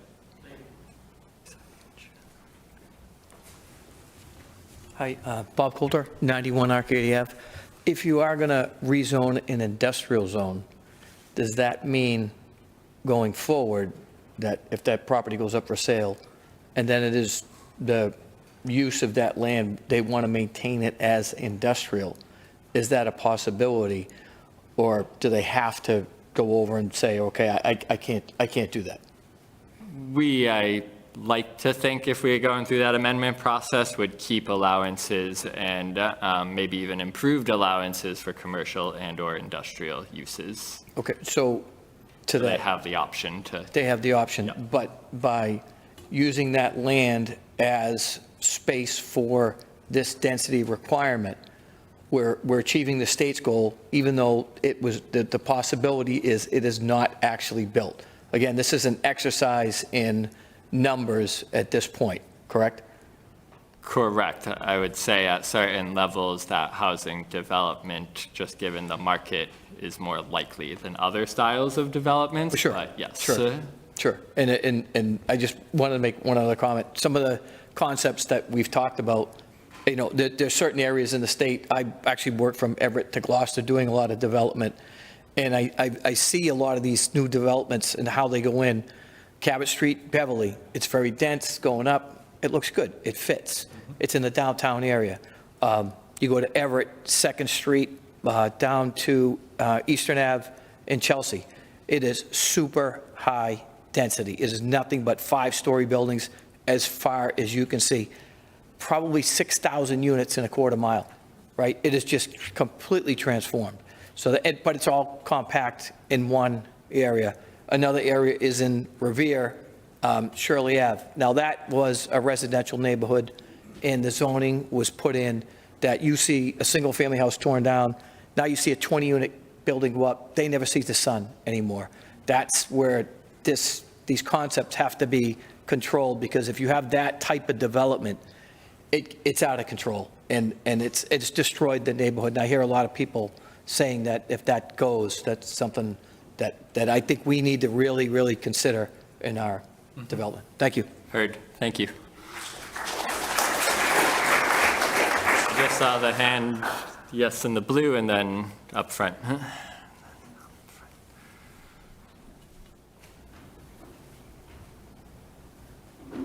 Thank you. John Sasso, Richards Road. And I do appreciate the information, the sharing, and the concepts. I have to say, one of the things sitting here listening tonight, people have great ideas. I mean, listening to some of the thoughts about, hey, we'd love to have some 2-family pieces here, and maybe we'd redevelop some of the industrial areas, and here's how we want. But that needs to be in our control. And this law and what potentially we're looking at here is taking that away from us. And so I want to go back to what Mary Ann had said earlier, that we should find a way in this particular situation to meet our compliance with the minimum impact to what we actually have to do. But then separate from that, the town needs to go back to its master planning process. I'm one of the authors of the original plan back in 2005, and we haven't done it a plan in the last 20 years.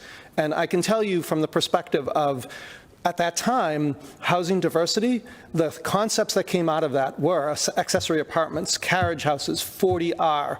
That was what was specifically defined. Nobody at that time was like, oh, we want to blow up the single-family zone. That was not on the table.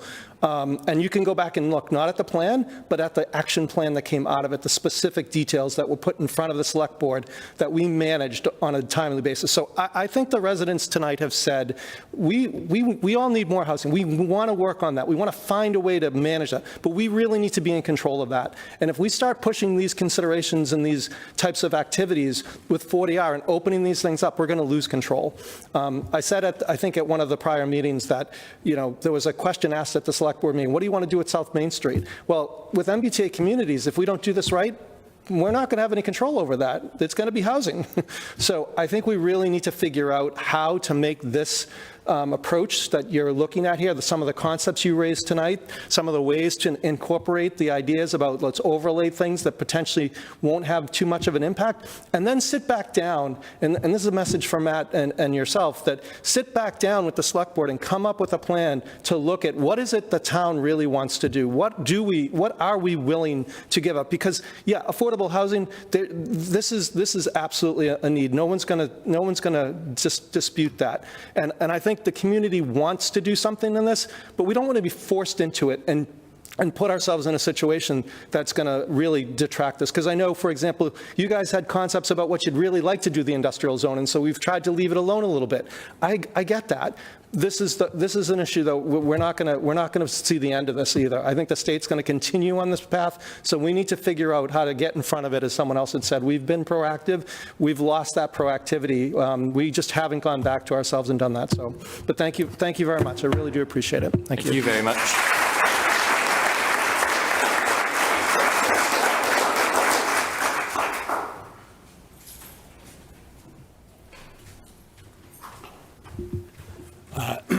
John Wesson, Chair of CPDC, 10 Winthrop Ave. A couple of things. I'm glad that you went to this slide because I know that the point of this meeting that we want to get out of it is to be able to transition from what we hear from you into the next step, right? And then the next step, and so that we can get to something to bring to town meeting in November. Whether it gets voted up or voted down, that's right. That's a different discussion. But we want to bring something to town meeting that meets the spirit, at least. A couple of things, and I think, Andrew, it was a little unfortunate, right? The graphics, I know, even sitting in the front row, was really hard to see, and especially like the first couple with along Main Street. And so I'm not sure everyone sort of got the sense of what was being proposed there. A couple of things that I want to bring up. One is, the way that I see it, right, in order to develop a proposal that meets the regulations, right, what we have right now are 2 or 3 proposals within the half-mile area of the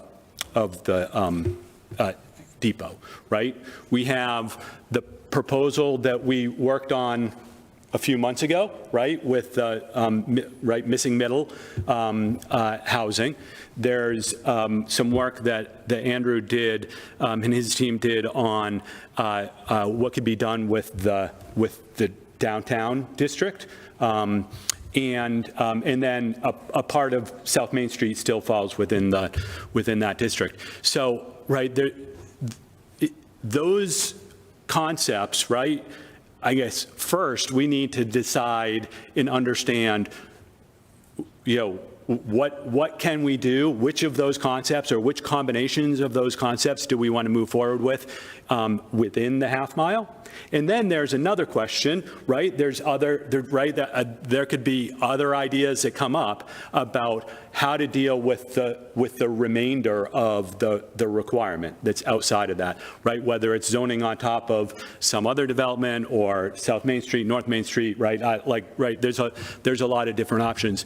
But what I would really like to do is get some feedback, and you may not like me for saying this, but I really don't feel like, just because of the forum and the format here and the graph, the sort of the way, it was what you don't know is because all the light was coming in, you couldn't even really see the screen. Sure. So maybe, and there's plenty of people right at home watching this that probably maybe could see it better. It'd be great to have like a real sort of, I'm going to say, working session where, right, what's hard to understand just by these, words on the screen is sort of like, okay, what will that set of zoning requirements, what will we end up with, right? I mean, I don't know if we caught it, right? 5 stories in downtown with 1.25 parking, all residential. What's that mean? What would the streetscape of downtown look like with that sort of zoning? I have my ideas.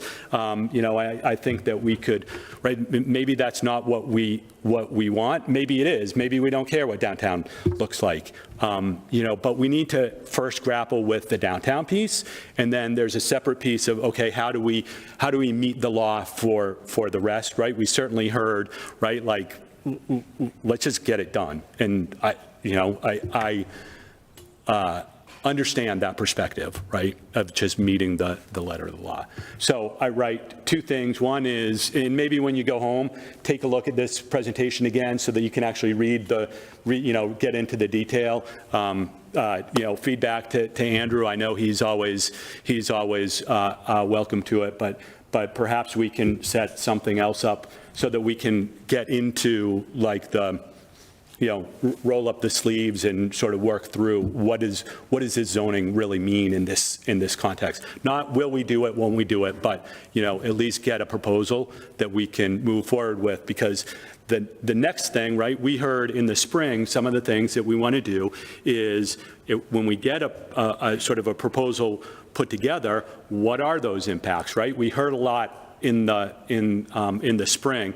What's that mean for the streets and parking in fire, right? And we talked about getting to that place, but we need a proposal first, or at least 1 or 2 proposals, right? We can't go with 8 or 10 or however many we have now. So I'll leave it at that. Thank you for the comments, and we'll get to next steps and some options and tools coming up, but right here.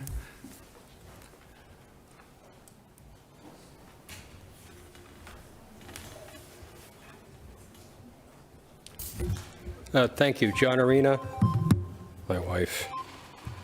John Arena, Francis Drive, former Select Board member, former FinCom member, current town meeting member. There's a massive disconnect between what's been presented here and what's been commented on here. The disconnect is over fundamentals, over principles, and over the basics. It's not clear what the limits and what the potentials are. And over here, we're measuring for drapes. And there's an immense disconnect. And I fear, without a change, if this does hit town meeting, it will be a massive food fight. For those in the audience tonight, there are 192 elected members. You elect them, 24 per precinct, 8 precincts, that will vote on this in November. It'll come as an article to town meeting. There'll be discussion. There may be amendments. Something this complex is very hard to do on the floor of town meeting, and so the time to do it is now. But there's a massive disconnect between where this presentation thinks it's going and where this body, who will vote on it, wants it to go. And I echo Mr. Weston's point. Unless we get the fundamentals right, the assumptions right, the principles right and get the concurrence and buy-in from people to say, I may not agree with all of this, but I agree with most of it, I think it's going to be an extremely challenging conversation at town meeting. Lastly, I do hope that whatever is passed at town meeting, it's not a subject matter here, it ought to have a clause that if in fact the act is revised by virtue of these other towns that are taking issue, that Reading has the right to step away, that this commitment is not made in absolute, but if in fact the law is struck down, that any commitments we make here themselves are also rescinded. Thank you.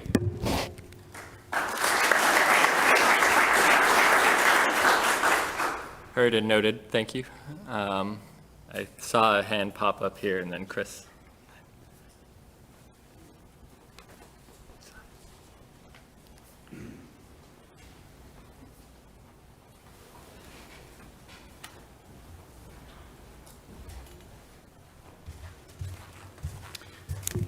Good evening. Michael Giacalone, Orchard Park Drive. Unless I missed it in the presentation, does this plan give any consideration of the impact on our 40B housing requirements? So it's a larger discussion, but again, certain areas are more likely to include deed-restricted affordable units, which if there was development adds to the SHI. But has it considered the impact on our ability to meet the 40B requirements? Because I believe we may not be at that point right now. And if this plan doesn't restrict anything, we may get to a point where we'll never, ever be able to meet that. Yeah, so that's always under consideration, especially when we talk inclusionary zoning for affordable housing. We're just about at 10%. If the in Lakeview gets a building permit, we're there. But yes, that's always in consideration, and that's why it's important if we move forward with any areas that might have potential to develop and have potential for inclusionary zoning, that inclusionary zoning is not so restrictive that you see smaller developments of market rate units only, but that they are allowed to get to the density that gets affordable units out of them too. So it gets complex, but there's best practices. Because we don't want to fix one problem and further break something else. Right. The housing policy and system world is many pieces and tools, and deed-restricted affordable units is a strong tool in that we definitely consider. So you have the ability in this plan here to be able to say this much has to be for 40B requirements? No. So you can say up to 10 to 15% of projects and their total units can be affordable, must be affordable, I should say. Whether or not they get built, TBD. But you have the ability to require affordable units of projects at certain scale. Okay. Thank you. Happy to talk about that. Chris? Chris DiMattei, I live at 172 High Street. So, yes, I think we can all agree that there's a housing shortage in Eastern Mass across the board.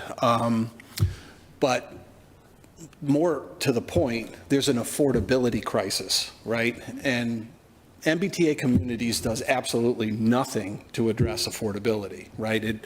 Its concept is to increase the housing stock in the hopes that increased supply lowers the price and makes things more affordable. The reality is that there's just far more demand than there is housing stock, and unless demand goes down or housing stock increases at a rate faster than demand, the prices aren't going to go down. So from where I sit, there's only one real option. If you're honestly trying to address affordability, there's only one option, and that option is you have to build or have to zone for buildings that are at least 10 units or more so that you get a deed-restricted affordable unit out of that or more. Otherwise, it's a waste. And the byproduct of that is that, yeah, if you go on that concept and you try to produce as many larger scale developments to increase the deed-restricted affordability, then you're also not impacting the single-family residential communities as much because you need bigger buildings to achieve the affordability part. So there's a plus and a minus to that, right? The minus to that is now we've got much more bigger buildings so that we can add affordability, and that is conceptually a problem because we don't want these large-scale buildings with parking issues and all of that. So again, I come back to Mary Ann's point. You have to overlay zone what we've already built. You just have to do it. And you have to do it especially in the area around the depot, because the area around the depot has to contain 50% of this MBTA community solution. And the only way that you can minimize the negative impact of that, because that half-mile zone around it also includes a boatload of single-family residential, single and two-family residential.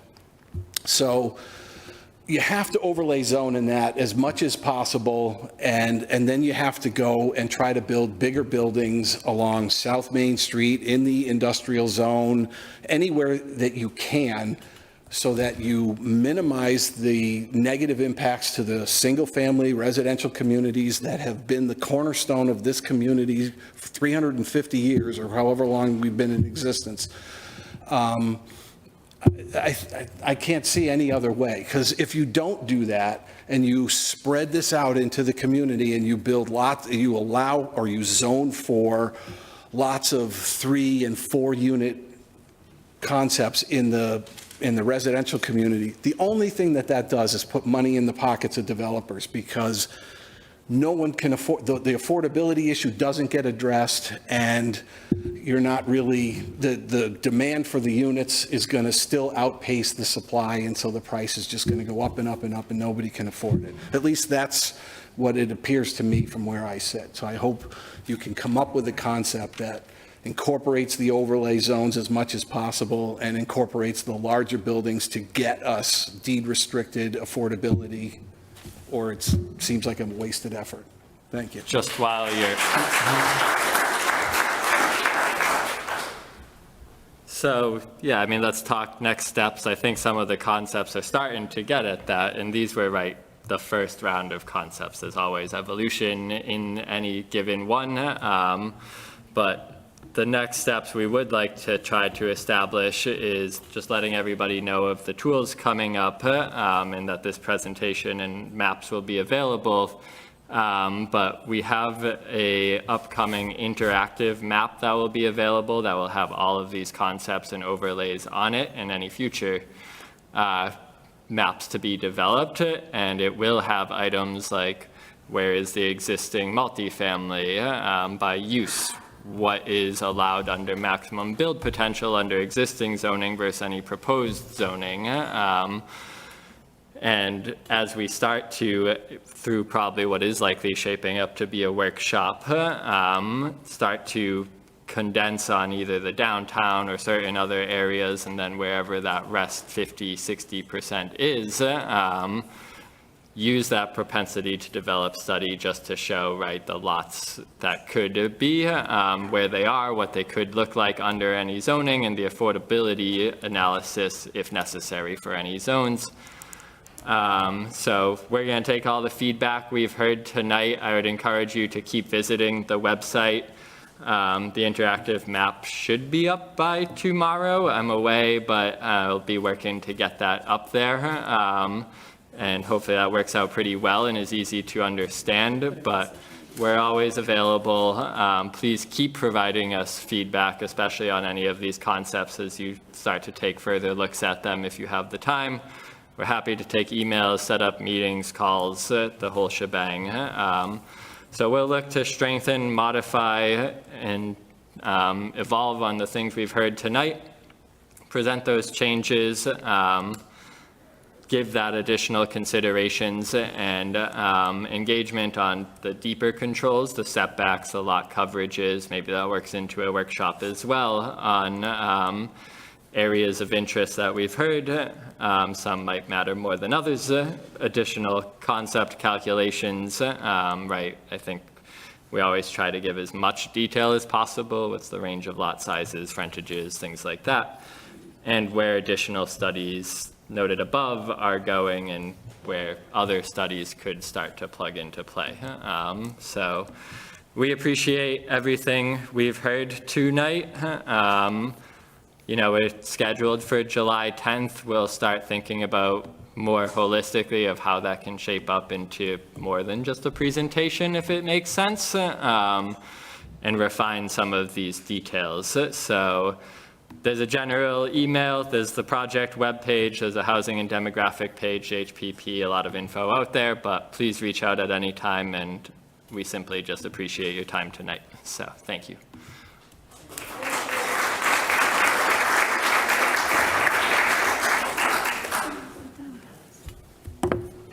Motion to dismiss CPDC.